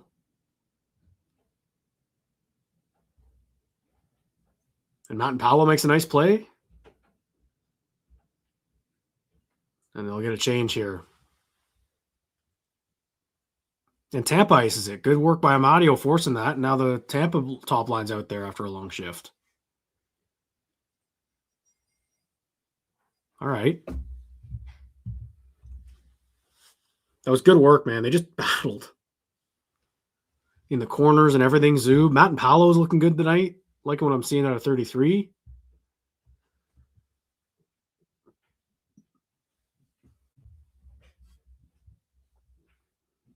Here we go. Kachuk on the draw. Offensive zone.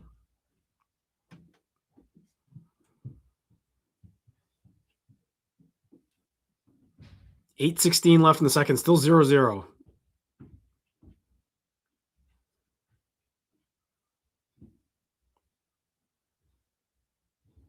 And icing again on Tampa.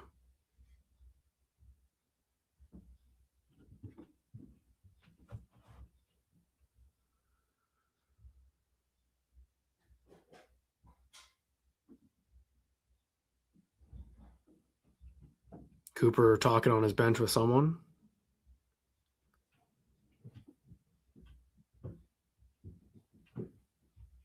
Yapping at the defenseman about something. There's 2 icings in a row by Radish, I think. And there's Sanderson back out. Puts it down low. And Lightning break out pretty easily there. Not really much of a forecheck from the Sens, which is unfortunate. And another whistle. What's that one for? Was that also icing? No, it wasn't.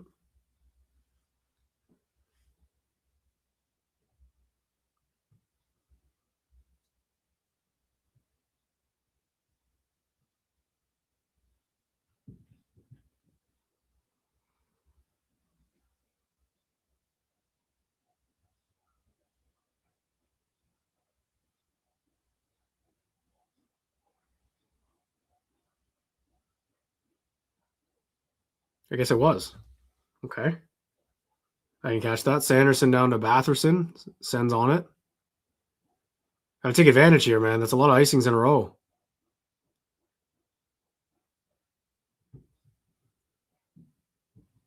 Here's Giroux with some space. Oh, I tried to find Timmy in front. Stutzla down to Sanderson. Cutting to the net. It's loose.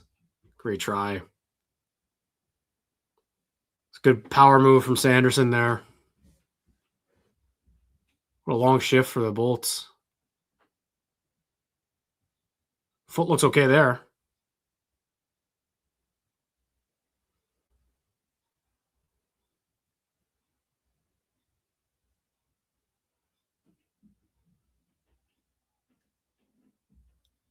Yeah, it was a good drive. It was loose. Excuse me. Another ozone draw.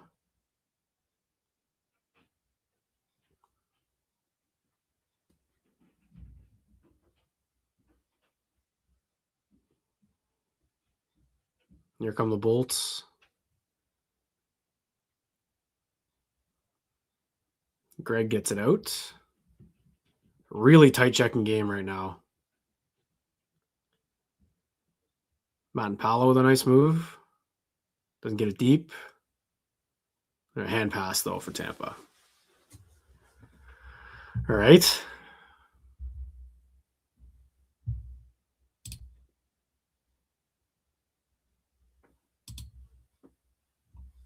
good to see Sanderson out. Back out there, obviously. Still a 0-0 game here.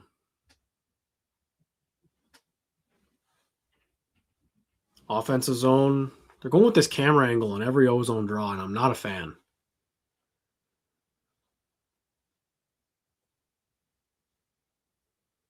Timmy loses it, but Batherson's right on it. Good forecheck. There they go. Like Tampa played last night, man. They got to get physical in front there.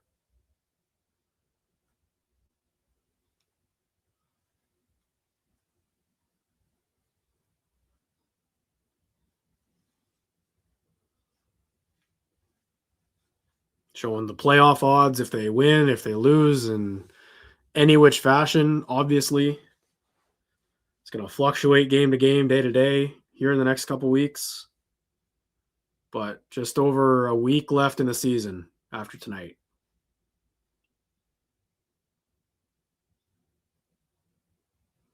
Sanderson talking to the trainer again. Something's going on with his foot. Something's up with his foot. Another ozone draw. Sens lose it. Not doing well in the faceoff dot tonight. Big hit by Zetterlund.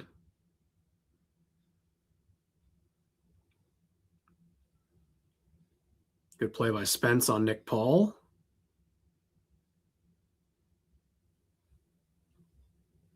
And Tampa's got it. Oh, that was close. Paul tipped that wide. And Olmark freezes. Good play.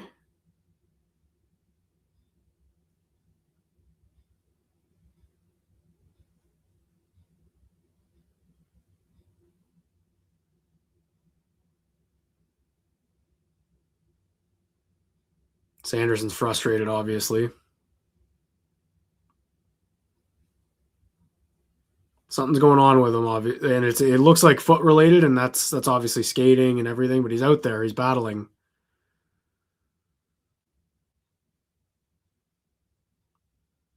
Grinding through it. Eller for the face-off in the D zone. Got to bear down in the dot here. There they go. They win that one clean.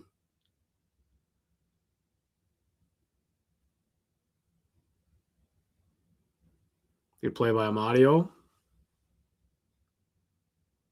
Gets it on the forecheck. Look at that. He's a magnet. Here's Pinto behind the net. Sanderson. Oh, he wired that wide.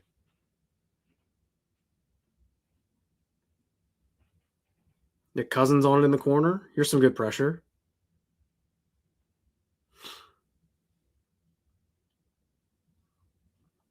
Just frozen in the corner right now.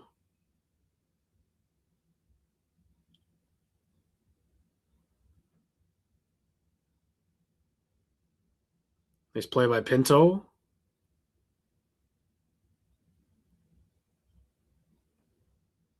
Here's Sanderson.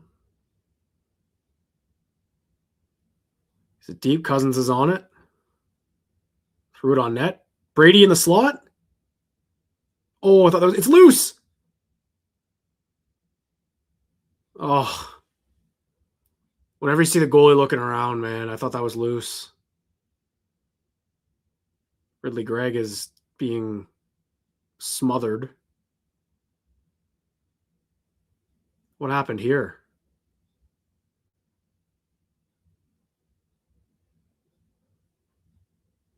They just completely bear tackled them.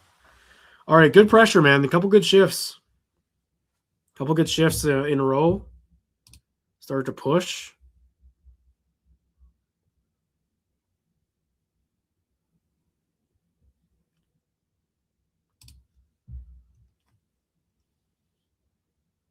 It's a tight game, though, man. Tight game.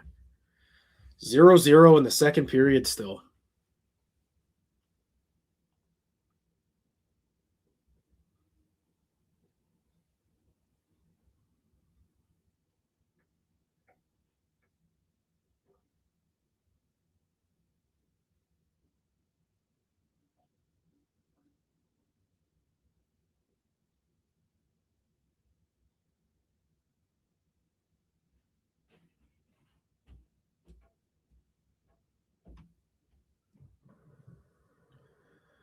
Nerve-wracking stuff.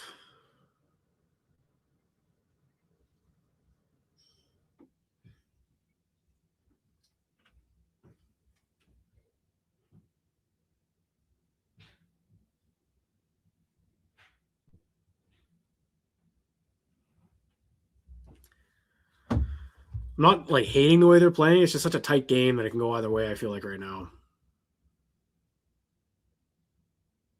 I agree with this, Owen. I agree with this so far. Obviously, isolated games back-to-back here for both teams, but I've always thought that. I've always felt like that. I don't like this matchup as much for the Sens as I do against Carolina.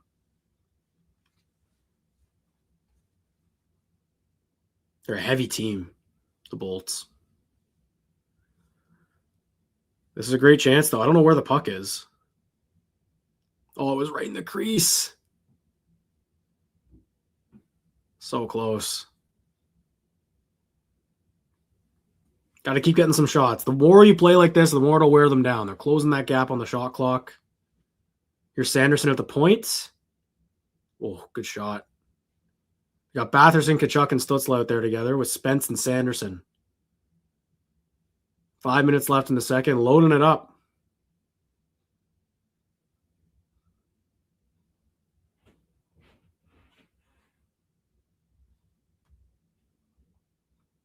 Turnover there by Stutzla.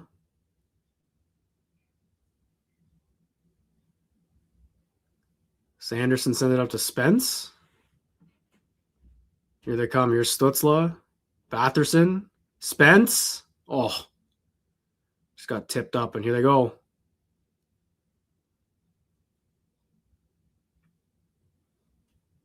Got all the offensive guys out there at once.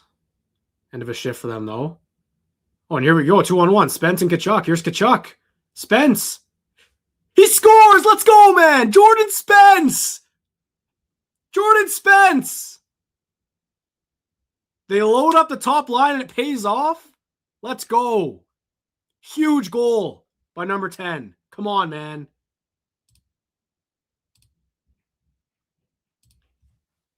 How did this happen? Just Tampa got caught deep. Great pass from Tkachuk. And what a shot. What a shot right under the bar. Oh, what a feed from Brady, man. Come on. I thought they hit the crossbar. Huge goal for Jordan Spence. Look at that. Oh, what a shot. Let's go. Huge goal. Huge goal. 1-0 Sens. Love when they do that. They load it up and it pays off. Tkachuk and Stutzla on the assist. Great outlet from Timmy. And how about Spence joining the rush there? Let's go, man. 1-0 Sens. Huge, huge goal. Here comes Kucherov. Amadio gets it. Here come the Sens again. 3-on-2, 3-on-1. Amadio, Pinto. Oh, I think that hit Gensel in the head or something. That hit Gensel up high. He was on the ice there. Another good chance there for the Sens. It was just rolling on Amadio there.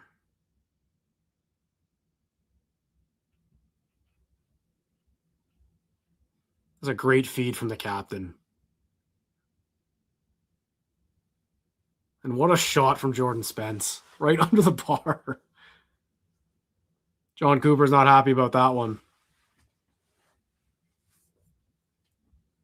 Another ozone draw. Let's keep pouring it on here. Come on. Career high 29 points for Jordan Spence, who has been excellent lately. Giroux gets it back. Crotty down low. So they got Greg, Giroux, and Cousins right now. So I wonder if they just flip Tkachuk on that top line to load it up. Maybe permanently. It worked. First shift. Here's some space for Tampa. Good stick by Thompson, and it's out. 3:19 left in the second. Oh, man, it's a big goal late in the second period. Breaking the ice. And I like what they've done since, too. They're starting to roll a little bit here. Little switch up for Travis Green.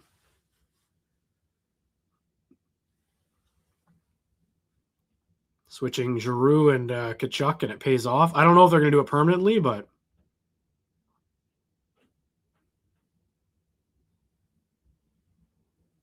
Eller's got the face-off. They lose it. Chernak, that hits a body.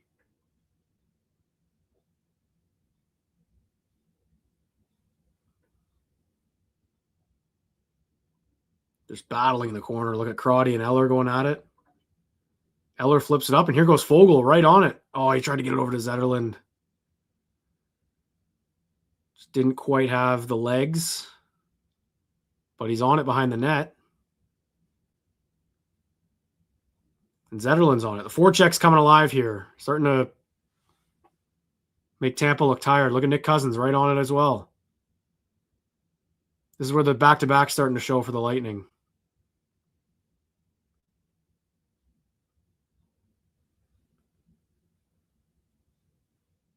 Paul dumps it in. Oh, and just bulldozes Spence there. I don't know how that's legal, but that's okay, I guess.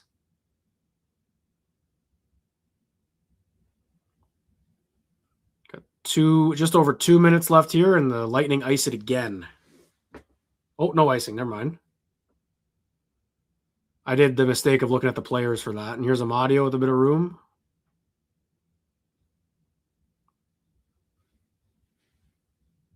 There's Brady on it. Nice forecheck again.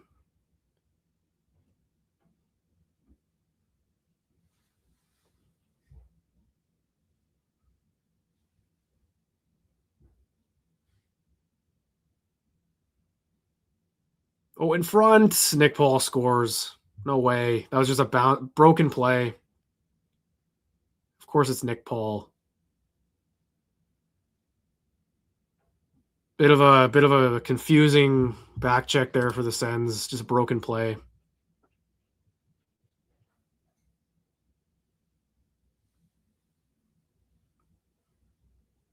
Hits Brady in the skates, goes right to Paul. Tough. Call that a bounce or whatever, but they were a little slow getting back. All right, 1-1. The tight game stays tight. It's just a quick reaction. It's a nice play by Paul.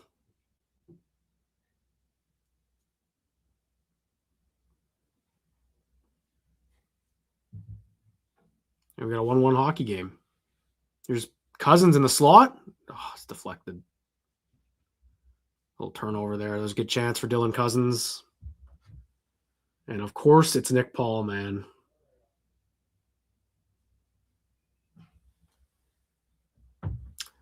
That's tough too, because that's good momentum. Yeah, he just beats Zub to it, makes a nice move. That's a tough bounce off Brady's skate.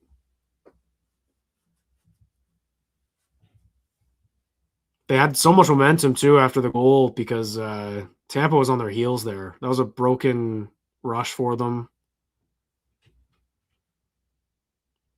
Oh well. Just got to keep pouring it on. Here's Sanderson. Nobody at the net.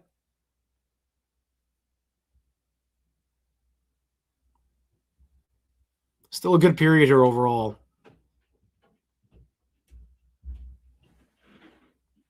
Obviously good to see Sanderson out there.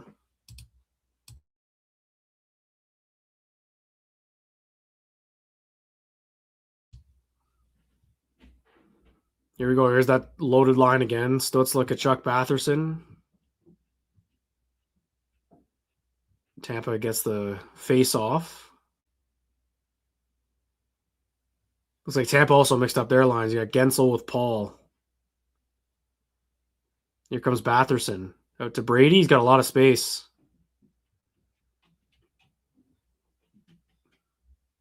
Just gets it behind the net. Under a minute to go here, second period.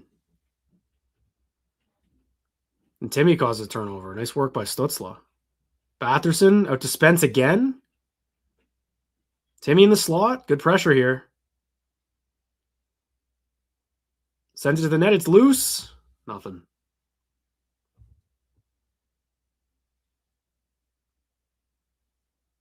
It's got to be offside on Tampa, no? Good stick by Spence. And here comes the Sens. Here goes Greg.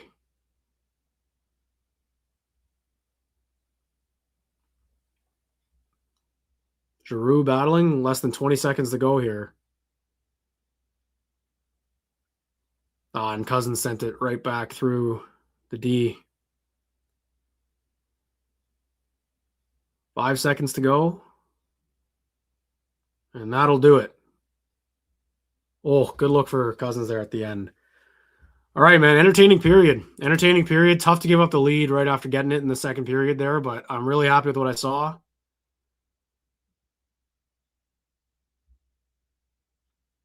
Great work by Spence on the boards there. Let's look at this chance for Cousins here late. Oh, good stick by Radish. Yeah, honestly, I thought that was a great period for the Sens. It sucks to give up that lead after getting the momentum too, but happy with how things are going. Just keep it rolling. Tampa's getting tired. They're getting slow on the forecheck. They can't start. They're starting to not be able to handle it. That's what I'm trying to say. I think the Sens are starting to use their legs. The forwards are getting on the forecheck, and it's working. Tough goal to give up, but we'll take 1-1. I'm not upset with that, to be honest. That was a good period.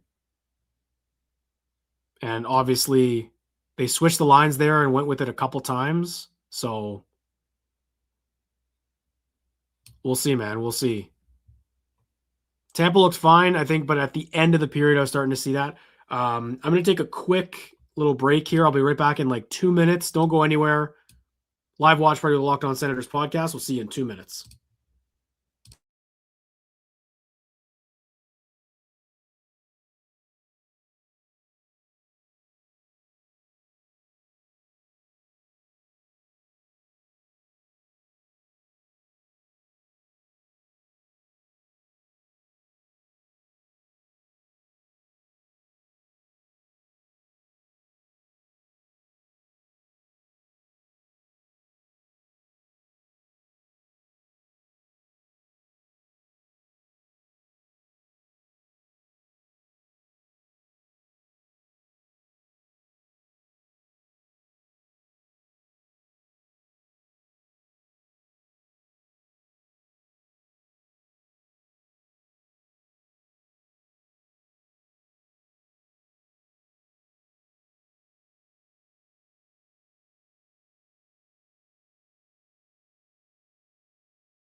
Okay, we're right back.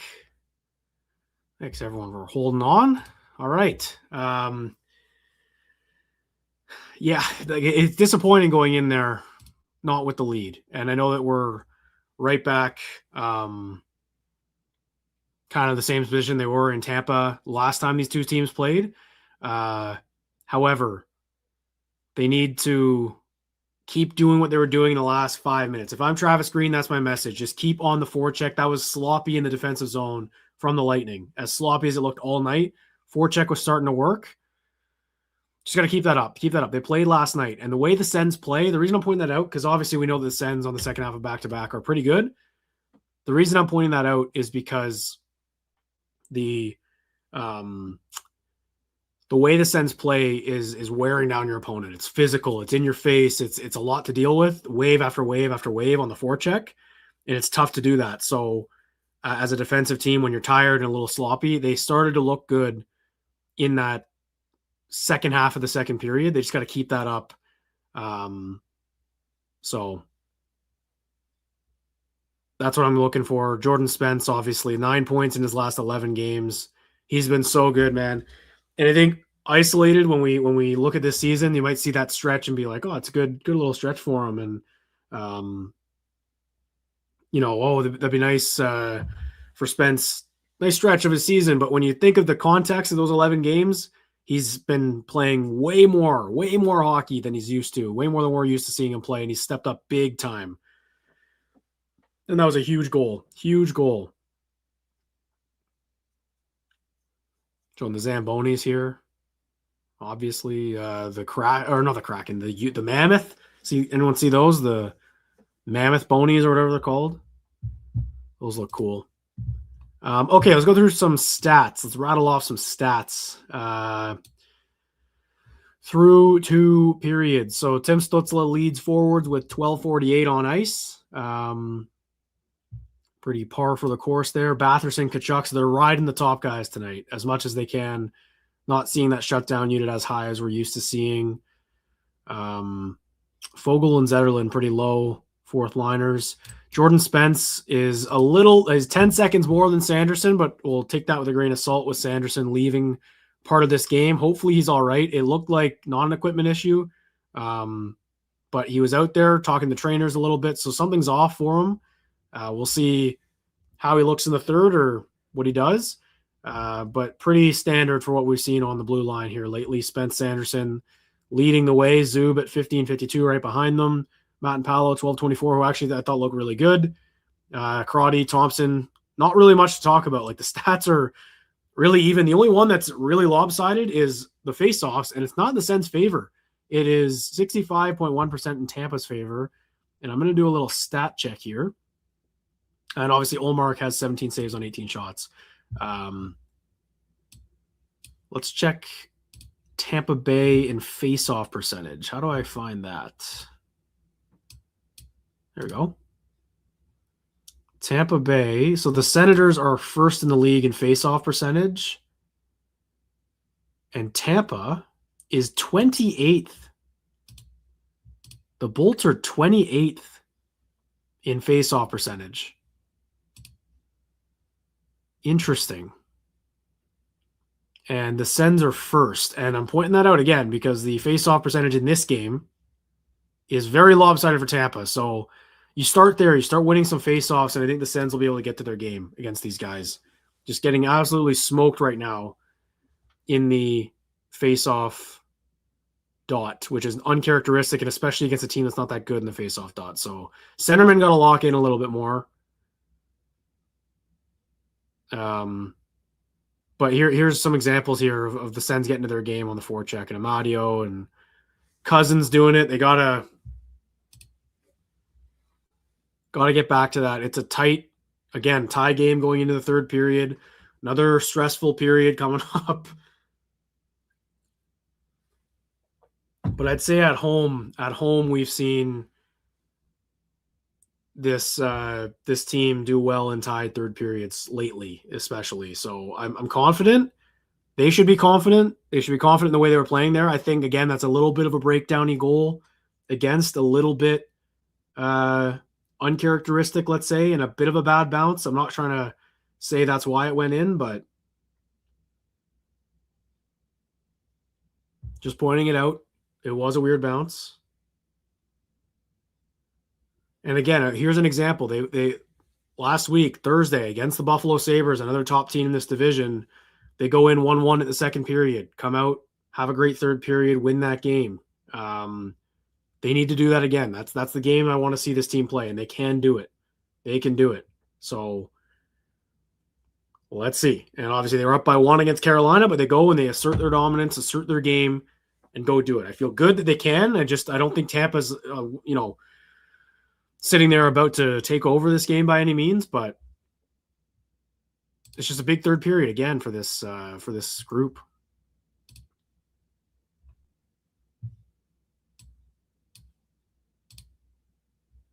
Any other stats that are standing out? Let's see the Lightning ice time. No, pretty typical. Kucherov and Gensel leading the way. Point hasn't played a ton. Trying to see.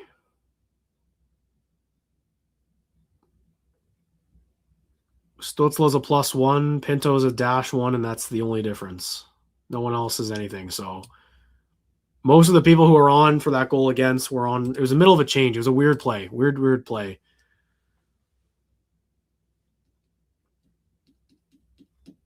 But I'm nervous, folks. I'm nervous. These games late, these tied games going into the third, it's nerve-wracking. I don't know how I'm going to handle if they get there a playoff overtime again. Like, those were crazy. 3 of them in the first round, 3 in the first 4 games. Could have like a 6-hour stream if we do these.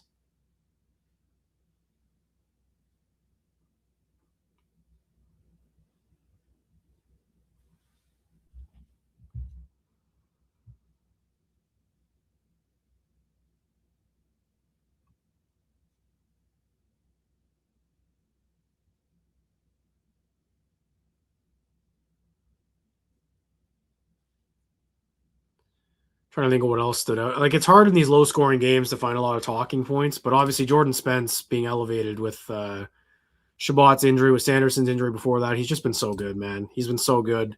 And that shot, let's talk about that shot right under the bar for Jordan Spence. Hard to get better than that. I didn't know it was in until, like, it was cool seeing the ref. I never really looked to the ref, but the minute you see the reactions and the ref go like that, you know it's obviously a goal. They have the best eye of it. But that was in and out of the net. That looked like it was crossbar right under the bar from Jordan Spence. Great shot. And another great pass from the captain in Brady Tkachuk. Another primary assist in a key moment. He looks good. I think they all do. Like, they're all having their moments here. It's a tight checking game. But like I said, they got to start to, assert their game on the Lightning. And I think they were starting to do that. But that goal, you could see that going into the Lightning's leg as well. Like, the other team has to say sometimes, right? I think Travis Green likes to say that, actually. So I'm quoting the coach. But the other team's got to say in how they do and what they do. So we'll see here. We'll see.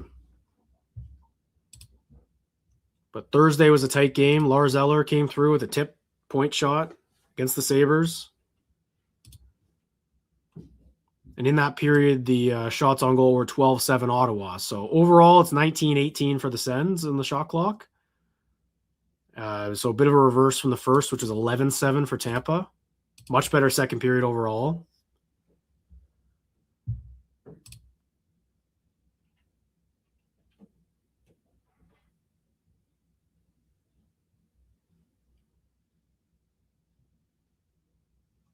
Appreciated Scribner. We're just doing our best, man. This has been a fun ride these last few months doing these streams. So hope people keep enjoying them. Hope we keep getting some big games to talk about, because that's when it's its most fun.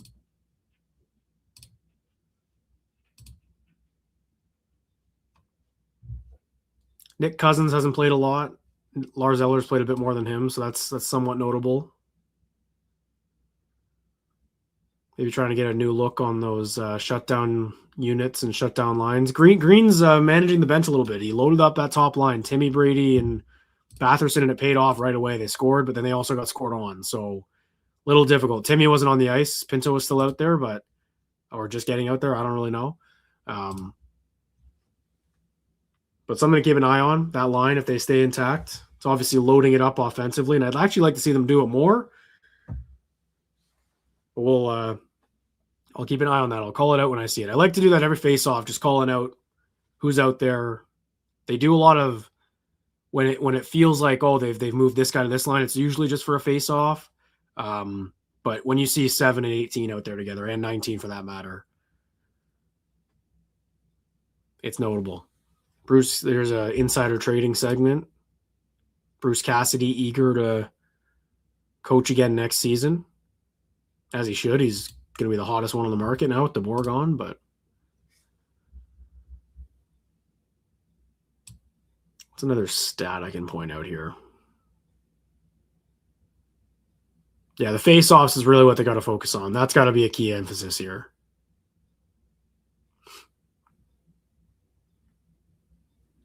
Sanderson's got 3 shots on goal, 1 hit. Hopefully he's doing all right. But yeah, man, Jordan Spence just coming through again. I think the best thing about Spence is that it hasn't really been his offense all season. That's always been there, but it's just the puck moving, the defensive play that's really stood out to me. I've loved him all season. I want to make that clear. It's not been this last little stretch that I'm surprised, but it's the ability to step up, the ability to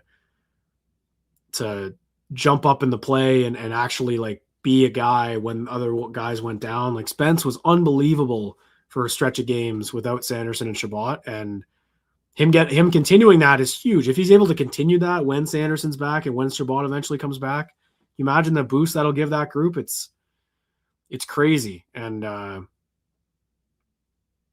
notably, obviously, Sanderson was out for a pretty decent stretch in that period. I'd say he missed about 4 minutes of game time, and that's kind of when the Sens started to sag, to be quite honest with you. And then he comes back and they look good. So that we'll keep an eye on that. We'll keep an eye on that just forever. I think if he looks a little off, but like I said, no one is fully healthy at this time of the year. No one is fully healthy. Timmy got shaken up at the end of the last game, was getting treatment after the game. Travis Green said he'll be fine. Everyone's battling through something at this point, and especially Sanderson, the amount that guy blocks and pretty good. But again, Spence, love what I've seen from Jordan Spence. He makes this team dangerous. That's now 2 goals in his last 2 games against Tampa Bay. Remember, he scored in Tampa to make it 2-0 at the time. And again, just how much different. Let's contextualize this, all right? Let's go back to Tampa Bay a couple Saturdays ago. Think about how we felt 2-2 going into that period. Yes, it was still tie game, big game. Here we go. Let's try and find it. You had your backup goalie in net. You're on the road. You don't have Jake Sanderson. You don't feel as good also about how that period went. They got dominated in that second period in Tampa Bay. The Lightning could have easily been up more than 2-2, if I remember correctly. This period, the Sens took it to the Lightning. It's the other way around, in my opinion. I know Tampa gets that late goal. Nick Paul does it all, gets that late goal. But the Sens are in a spot here where they can take over this third period, and I fully believe that. This is a big defining period here, though, for the Ottawa Senators. Let's make that clear. Have to be, if they do exactly what they did in the second and it ends up 1-1 or whatever, we'll talk about that, how this goes, but got to be thrilled with what we've seen so far. I think this game, I don't think they're playing poorly. It's a tight checking game. They're doing their best against an undermanned Tampa team, but they're also undermanned on the blue line. Let's always remember that. I think Lassie Thompson looks pretty good today. I think he's moving the puck, moving his feet, getting involved in the offense. Matt and Paolo I've liked a lot defensively. And again, Olmark. I've liked Olmark. I'm not blaming him on that goal whatsoever. I think he's been solid, making solid saves when he needs to, but he wasn't as busy in that second period. So maybe if he gets a bit busier here in the third, we'll see. But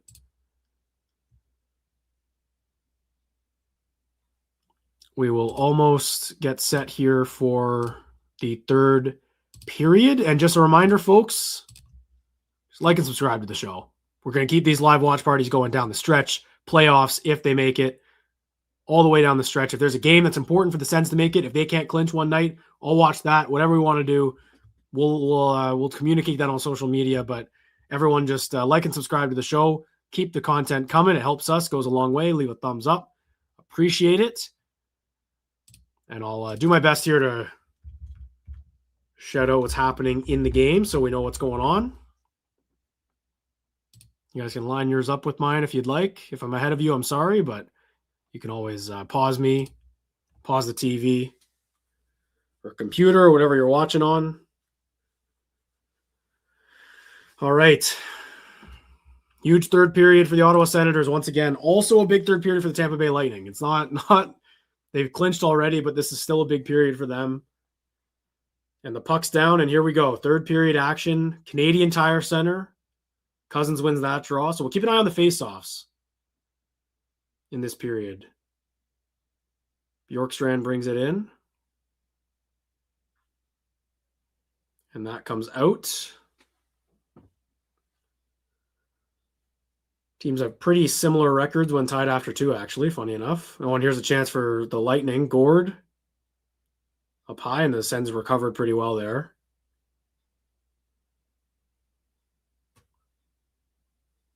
That one hits a body in front. Nice play by Matt and Paolo. He flips it out.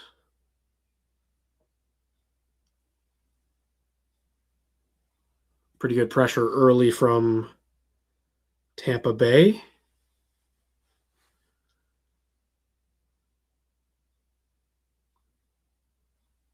Sanderson gets it up to Timmy. Here's Batherson. Giroux with a bit of a step.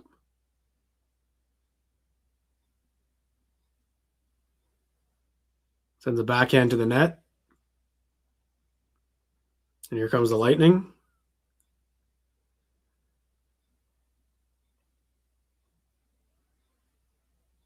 Nice save by Olmark there on Paul. All right. Casual save from Linus.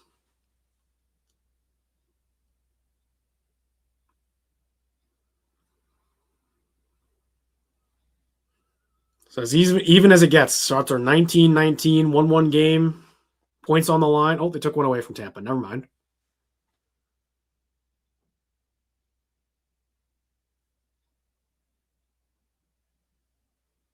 Oh, was that a Kucherov shot? Did that just like this angle? They got to stop, man. Like I didn't know what was happening there. This side angle on the offensive zone draws. I hate it. Kucherov just wired one. And it's only on this side of the ice. I think they're doing it. Yeah, weird. Anyway. That looked like a pretty good setup there, a set play for Nikita Kucherov, who has one assist tonight. Tampa wins it again. Olmark stop, rebound. I think Sanderson got a stick on that, and it goes out. Got to bear down on the faceoffs, man. I don't know what's going on. Losing them clean all over the ice. Tampa's 28th. And that's a winger beating Pinto clean. It's really uncharacteristic. And a great stick from Jake Sanderson. Olmark off his head. Keep that out. Another draw here. Giroux. Wins it, but Gensel just walked in and hit it off the post. Radish shoots. Olmark gets it out. So that one they won, and then Tampa gets to it first and hits the post. Look at this. Just both walk around. Sanderson gets overmatched. So even on the wins, they got to bear down a little bit more. This is a shooting gallery for the top unit now. They won it again. Amadio gets it out.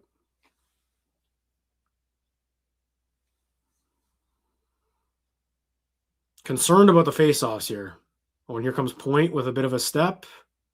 Nice save by Olmark.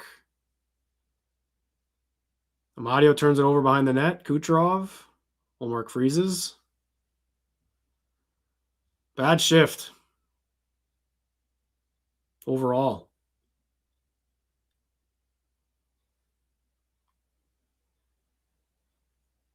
I watched the third period last night with Tampa and Buffalo was up 3-2 going into it, and Tampa pushed, but they didn't really generate a ton. Like, Buffalo did a good job keeping them the outside for the most part.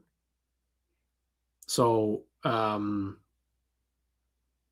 there's a one draw. Lassie Thompson flips it out. No icing. Here comes Greg on it. And Tkachuk out front to Greg. Oh, great chance. Great chance. Still on it. Look at this forecheck. This is what I'm talking about. Brady, great forecheck. In his feet. Sends it all the way around. Doesn't keep it in, though. Thompson can't keep it in. That's a good shift. And here comes Tkachuk. Bouncing puck. Nice move. In the slot here, Zetterlund. He scores! How'd that go in? Fabian Zetterlund, man. All right, off the bench. Hey, we'll take it. We'll take it. How did that happen? Again, what a shift from the captain, man. Look at this. Bounce, good bounce to Brady.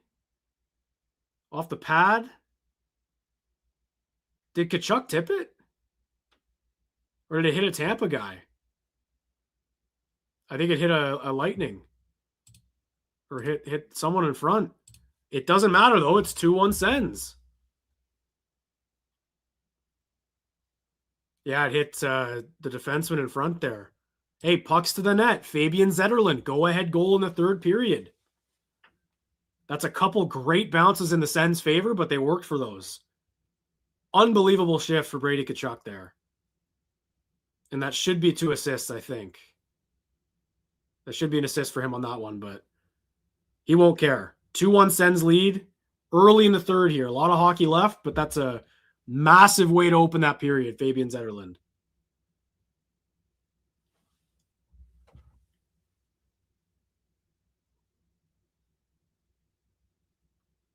And that puck comes out.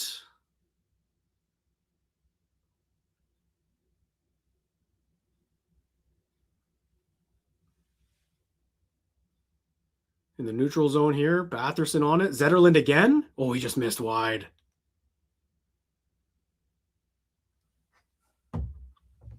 And the Lightning ice it.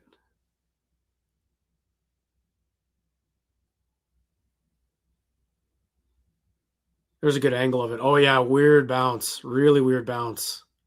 And there's a big goal for number 20. Off Chernak's, butt of his stick. It's a good bounce, man.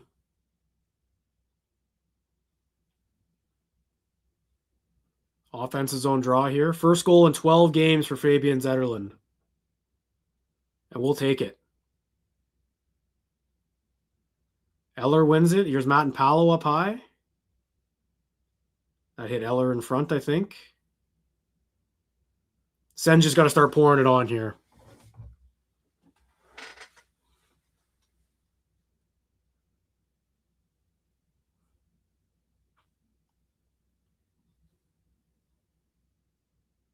And that'll be an offensive zone draw.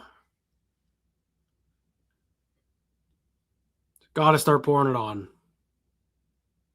Don't want to sit on this lead, and it doesn't look like they're going to.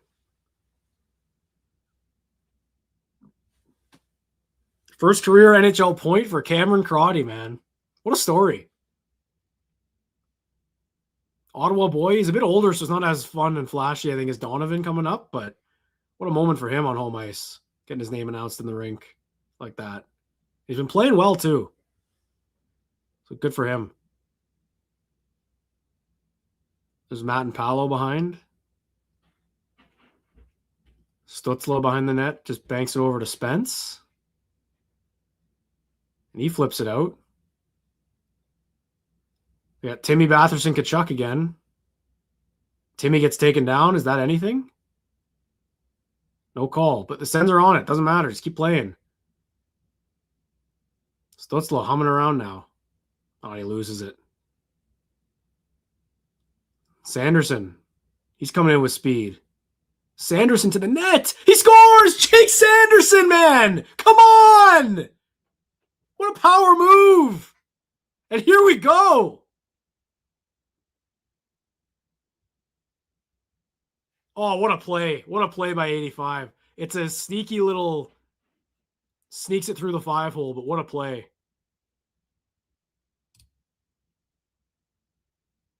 Cuts through the middle. Oh, just a nose for the net and gets the good bounce. Let's go, man. Jake Sanderson. Welcome back. Slips through Johansson. 3-1 Sens. Ha-ha! Let's go, man.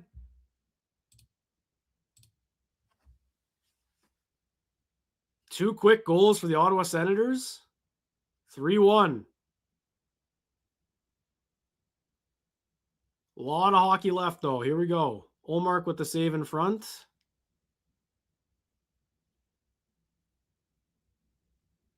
And the Lightning are right back at it here with the top line. Remember, Gensel hits the post there. There's a shot, nice save by Ullmark. Gensel hits the post early there, and it's right after that. 2 goals and 154 for the Sens. What an elite play from Jake Sanderson.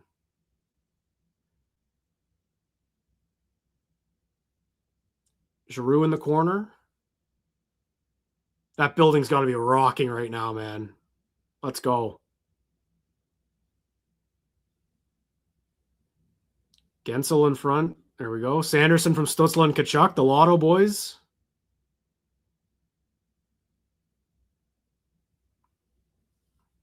And here we go. This is 14 minutes left here for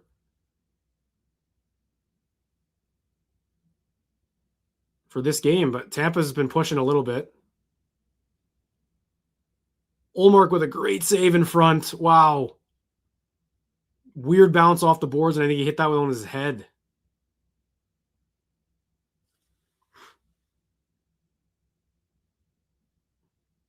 That one might have hit the post too.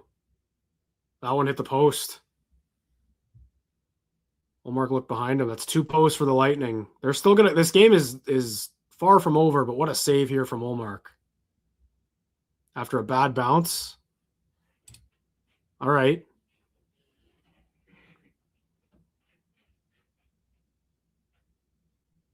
Pipes deserves a game check. What a goal by Sanderson. What a goal.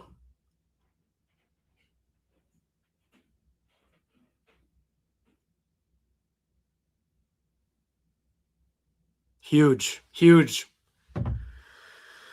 And honestly, like, Sanderson makes the play around, but the sneaky play, like, he just kind of leaves it there and it sneaks into the net. Like, that's I don't want to say that's a bounce, but it's fortunate. And then obviously Zetterlund's is just a good bounce. Like, that was missing wide and it bounces in. And then the Lightning now have hit 2 posts. So, like, that's how this game goes. That's how this game goes. You won't apologize for it, but they got to – Lightning started to push there after Sanderson's goal, so they got to lock back in here, and I'm sure that's the message in the TV timeout, but just massive, massive goals early in this third period, 1:54 apart. Probably rocking in that building right now. The CTC is alive in April. Once again.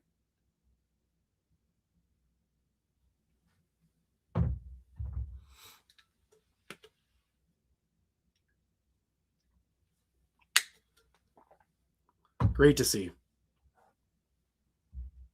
But I'm still nervous. Still very nervous.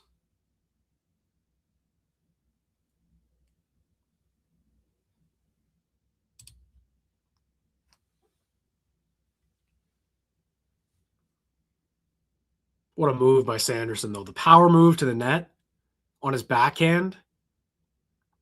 It was kind of similar to the one he did in the second period when he went around Kucherov. And it just didn't squeak in, but this time he cuts right in front. All right, here we go again. Tampa. They're pressuring again. That's a big block by Pinto. Points got it. He's buzzing around here.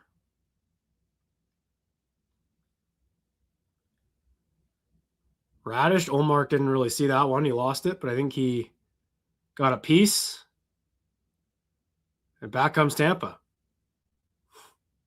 Got Eller out there with the shutdown unit. And that puck comes out. This top line for the Bolts is humming right now. But not totally generating dangerous stuff, but they've got the puck the whole time.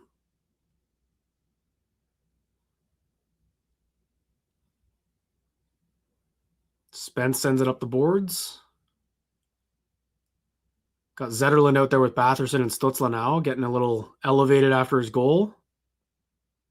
Spence flips it up high for Zetterlund. Negates the icing.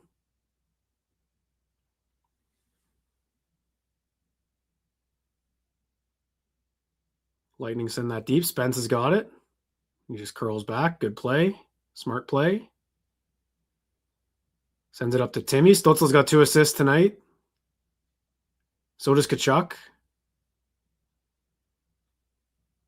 Cameron Crotty got his first career point there. The Ottawa native, former Brockville Brave, on the board.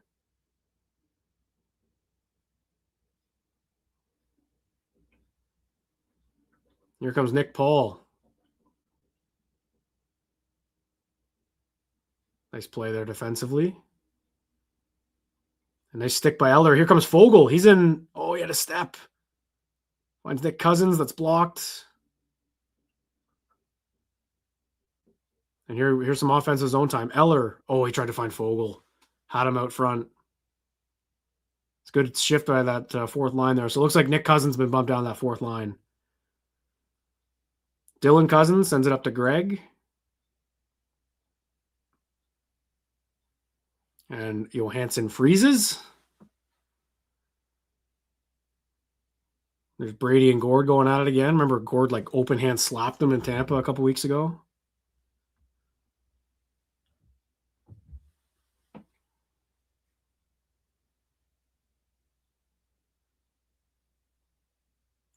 Two quick goals by the Sens at the beginning of the third. 11:24 left. Still a tight game though. They gotta keep it rolling.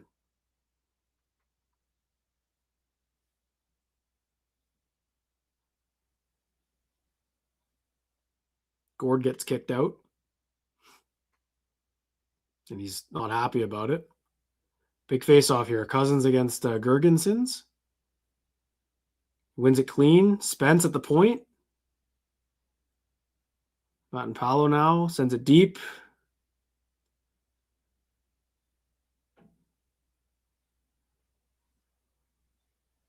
And the Lightning flip it out.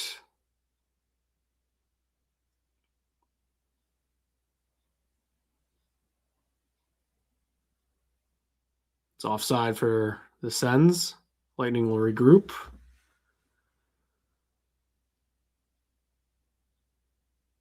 Good stick by Greg in the middle there. And he just dumps it in end of a shift. Probably a lot of this. 10-minute drill. Top unit comes out for the Bolts.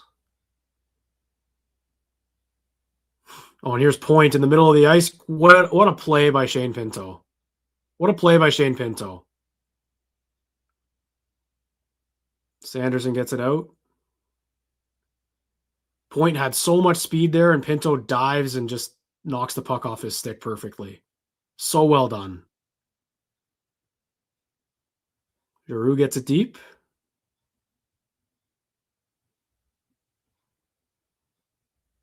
Couple changes quick. That was a quick shift for the top line. They're trying to get them away from Pinto.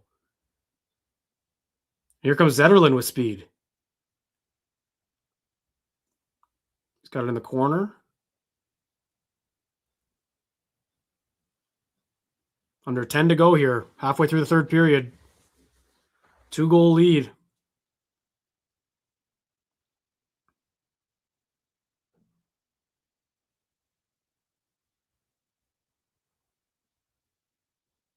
Lightning have it deep. McDonough up top. Down low. Corey Perry scores. Wide open on the side of the net.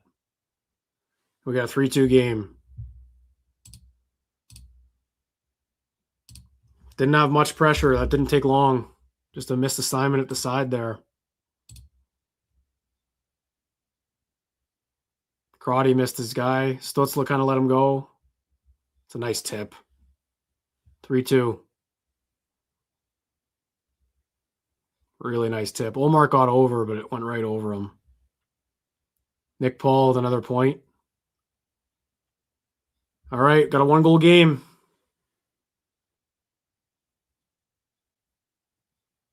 Oh, it's a great tip by Perry. That's crazy. That pass wasn't even that hard coming over. Got to tip your cap sometimes.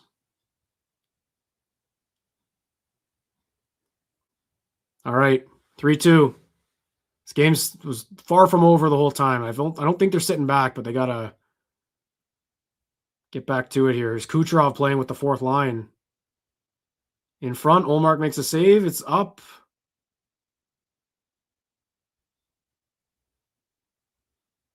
Sanderson gets it out. Sneaky shift for Kucherov there.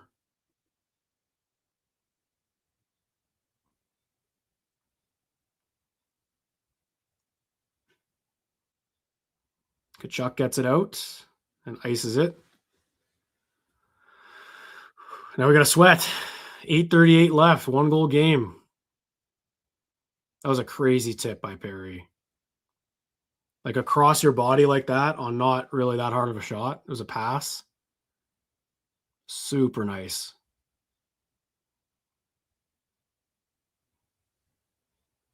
And a good pass by McDonough too.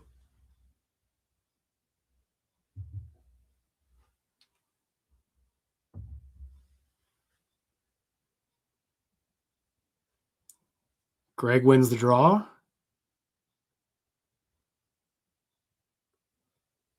Now Greg's got it in the middle. Good breakout.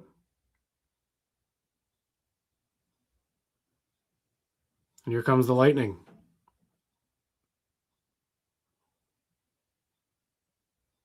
Good stick by Brady. Great play.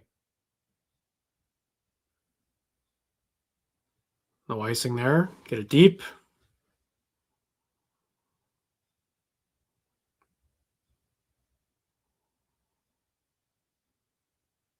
Olmark's got it behind the net.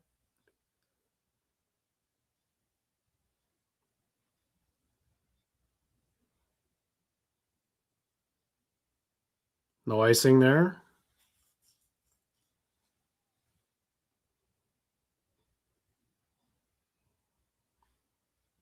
Sens keep sending it right back down.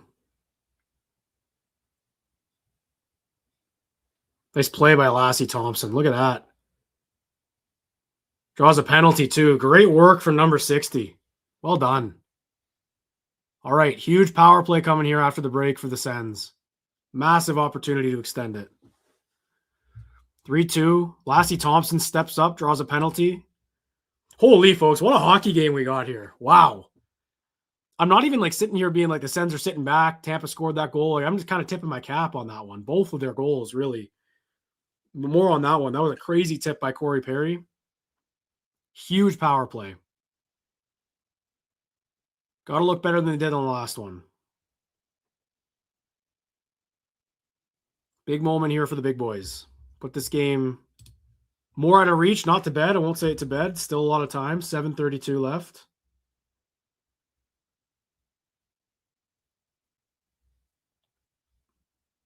Some tense moments.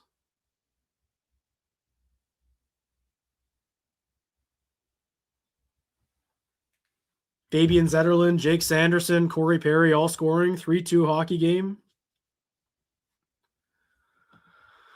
Whew. And the Sens are going to the power play.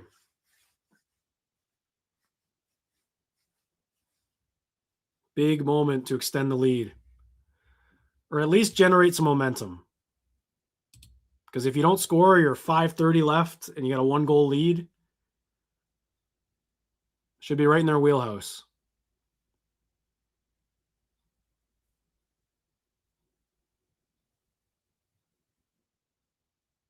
But this has been a playoff style game. Both teams are playing well, I think. And a huge play by Lassie Thompson to draw this. Really well done.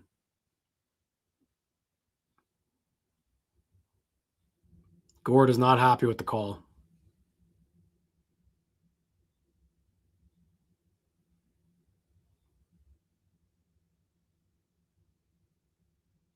Giving it to the ref right in his face.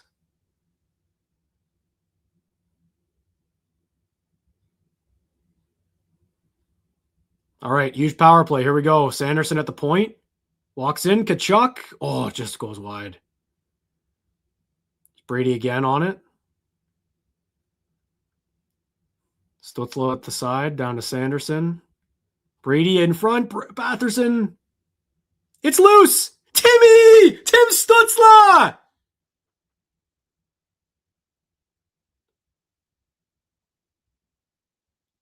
All right. Power play goal. Lightning are looking at it. There was a lot going on in the crease there. I'm not sure. Johansson put his arms up.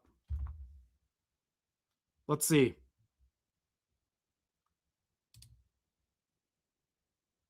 Batherson in front. I don't know. That should count to me. Cousins drove hard into the net to knock it loose. And Timmy pots it.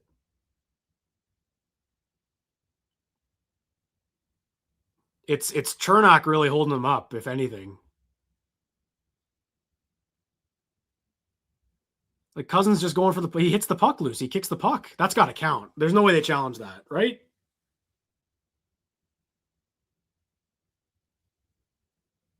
Are they challenging?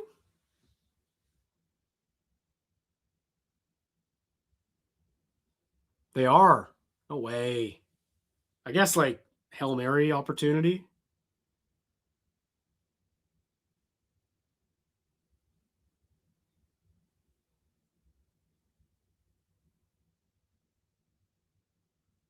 They're challenging. Okay. I don't think there's enough here for like Cousins goes right into the crease, but the puck is there. So what's he supposed to do? And he also gets knocked in.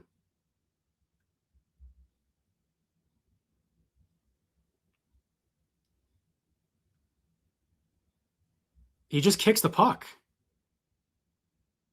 This has to count.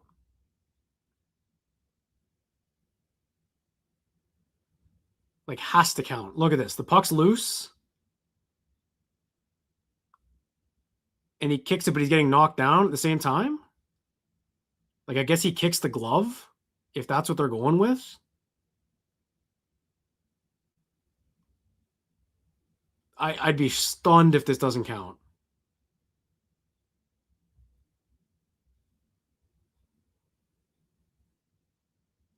Looks like a quick challenge.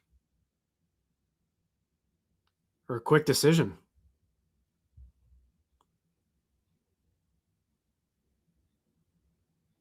Here we go.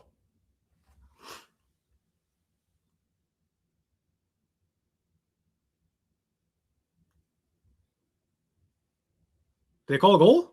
I got no sound. Let's go. All right. Good goal. Good goal. Mike King would never have challenged that. Are you kidding me? Sens go back to the power play 4-2. Here we go, folks. Here we go. Tim Stutzla. 3 points for the German. Yeah, like you can't if that was goalie interference, then every time a guy goes in with his stick right on the glove, every scrum is goalie interference too. That's the exact same thing. Heads up play by Dylan Cousins too, going right at the net.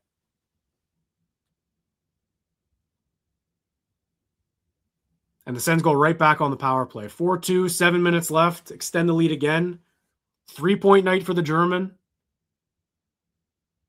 And Dylan Cousins picks up a well-earned assist on that as well.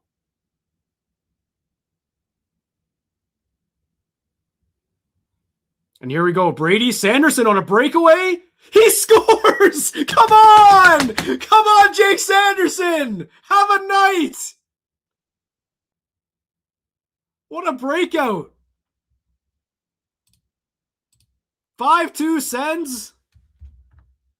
Jake Sanderson, 2 goals. Here we go. Look at this. Great play by Batherson, and Brady just feeds it to Sanderson. Oh, what a goal. Let's go. That's why you don't challenge that. 5-2. Breakaway goal for Jake Sanderson. 3 points for the captain. Let's go, man. Sens are rolling. 5-2 lead.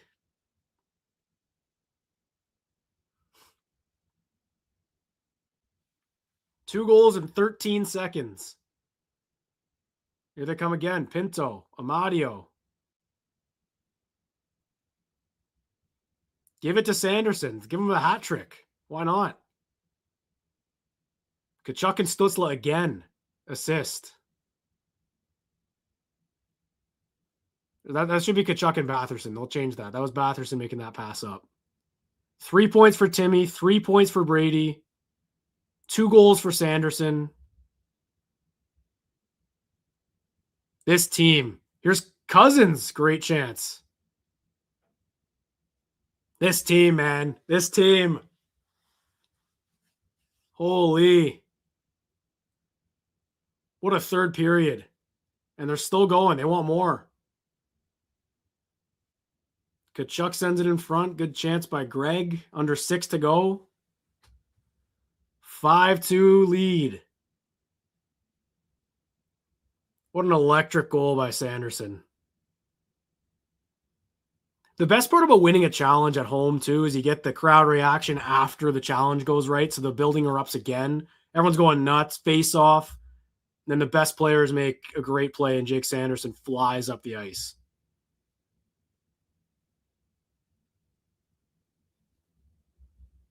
Holy.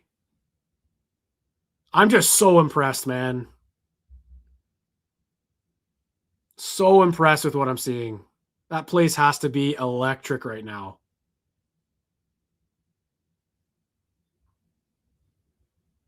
Good back check on Kucherov. The Lightning are reeling after that one. Oh, that was almost another 2-on-1. To show up like that after, I mean, it was 1-1 coming into the third, and it's 5-2. What a twist. 4:30 left. Still time, obviously.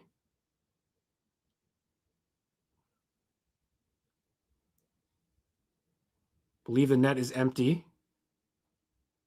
for Tampa, unless they're pulling a team Czechia. Are we going too many men here?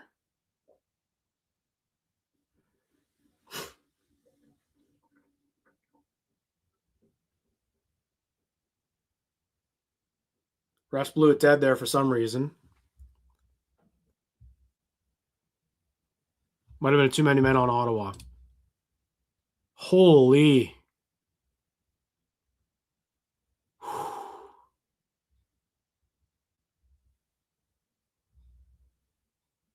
Tampa's getting a power play. All right, it's not over yet. Not over yet. What an electric little push there. Jake Sanderson, 2 goals in the third period.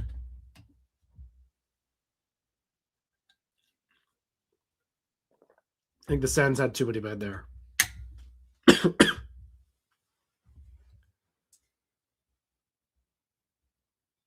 Just what a flurry of offense. Stutzla gets involved. The big boys come through on the power play twice.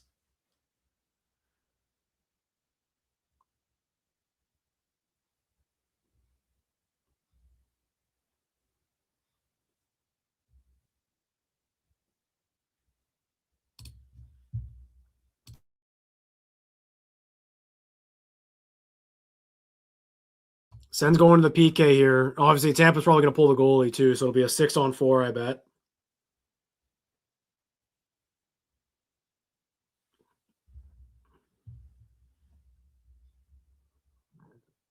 So still some life for the Lightning.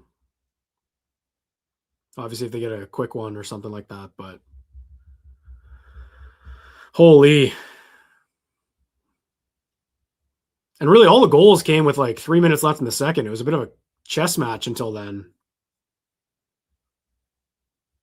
What a move by Sanderson on the breakaway to the backhand.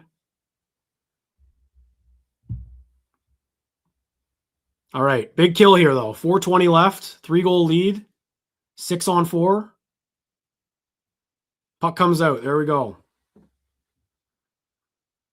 Got Amadio and Greg out there. So it's a too many men call on the Sens. 4 minutes left, 3 goals.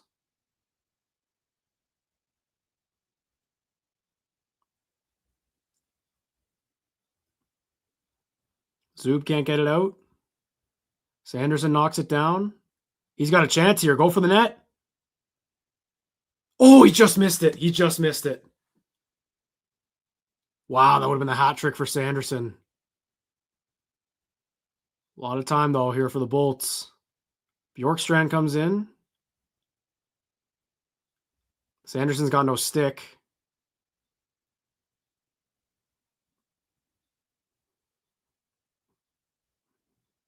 Bolts get control. Pinto with a great play at the line. And he beats Radish. Shane Pinto, empty netter. Here we go, man. Come on. The Ottawa Senators. What a game. 6-2.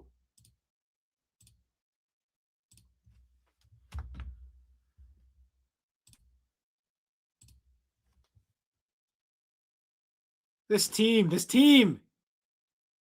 Great play by Pinto. Just beats him, out-muscles him, makes it count. And he starts that too. He gets the good stick on Kucherov's pass. As he's falling. Let's go, man.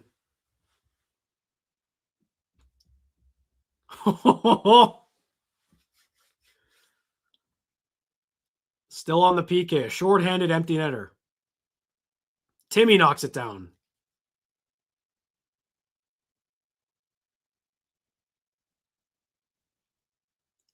Matt and Paolo gets it deep. Goalie is back in the net. This one is over. 4-goal lead. What a third period for this team.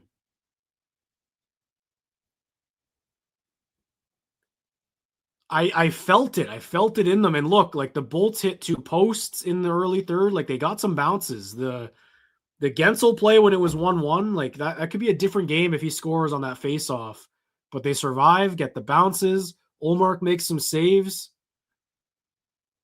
And then the offense just takes over. Zetterlund gets a great bounce. And then Sanderson makes a all-world play. Lassie Thompson does a great job drawing that penalty. Stutzla hammers home a rebound that Cousins digs for, determined. Unbelievable, man. Unreal. That one hit Corey Perry in front. Olmark's got that.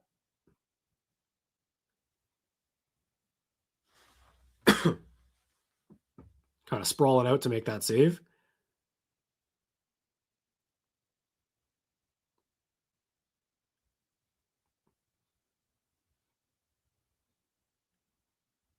Like there's something about it in these big games, man. The fact that it's the big players doing it, and it's not like the depth. It doesn't matter at the end of the day. Like I don't care who's scoring if they're winning games, but there's something special about seeing Kachuk have 3 points, Stutzla have 3 points, Sanderson 2 goals. Like the big boys coming through in these moments matters for their trajectory in their career, and I fully believe that, wholeheartedly believe that.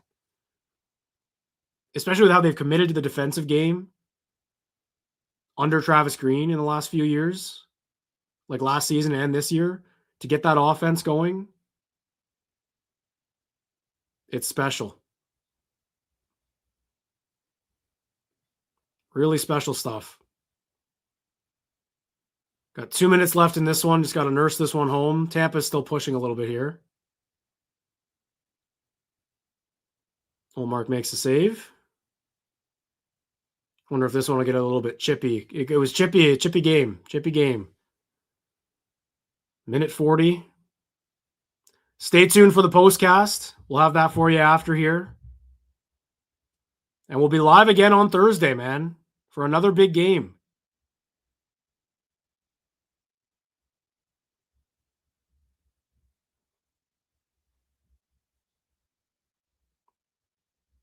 For the Panthers visiting to end the homestand. Sens are 3-1 so far on it. Just a loss to Minnesota.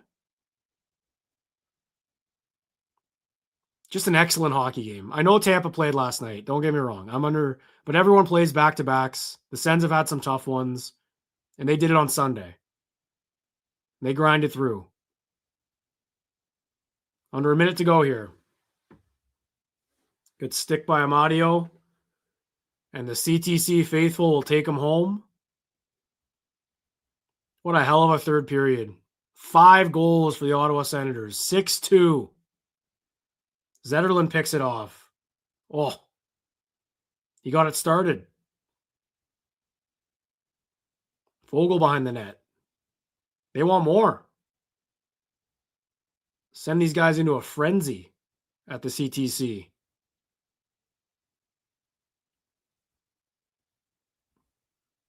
Cam Crotty's got the puck right now. First career point. 10 seconds to go. The Ottawa Senators, man, keep controlling their destiny. I saw the out-of-town scoreboard. I didn't mention it once and on purpose because it doesn't matter. It does not matter. This team is finding its groove. Another massive regulation win on home ice for the Ottawa Senators. 6-2 over the Tampa Bay Lightning. That's now a win over Buffalo, Carolina, and Tampa Bay on this homestand. The 3 top dogs in the Eastern Conference all lose at the CTC in April. A massive defining stretch for this team's season, further solidifying themselves in a playoff spot with this win. A huge effort. So many standouts. Stay tuned for the postcast, folks. I'm fired up on a Tuesday night. Hope everyone has a great night. Don't go anywhere. Locked On Senators podcast. Like and subscribe to the YouTube page. Postcast coming up soon. Another Vibecast in April. See you soon, folks. Thanks for joining, and I'll see you Thursday.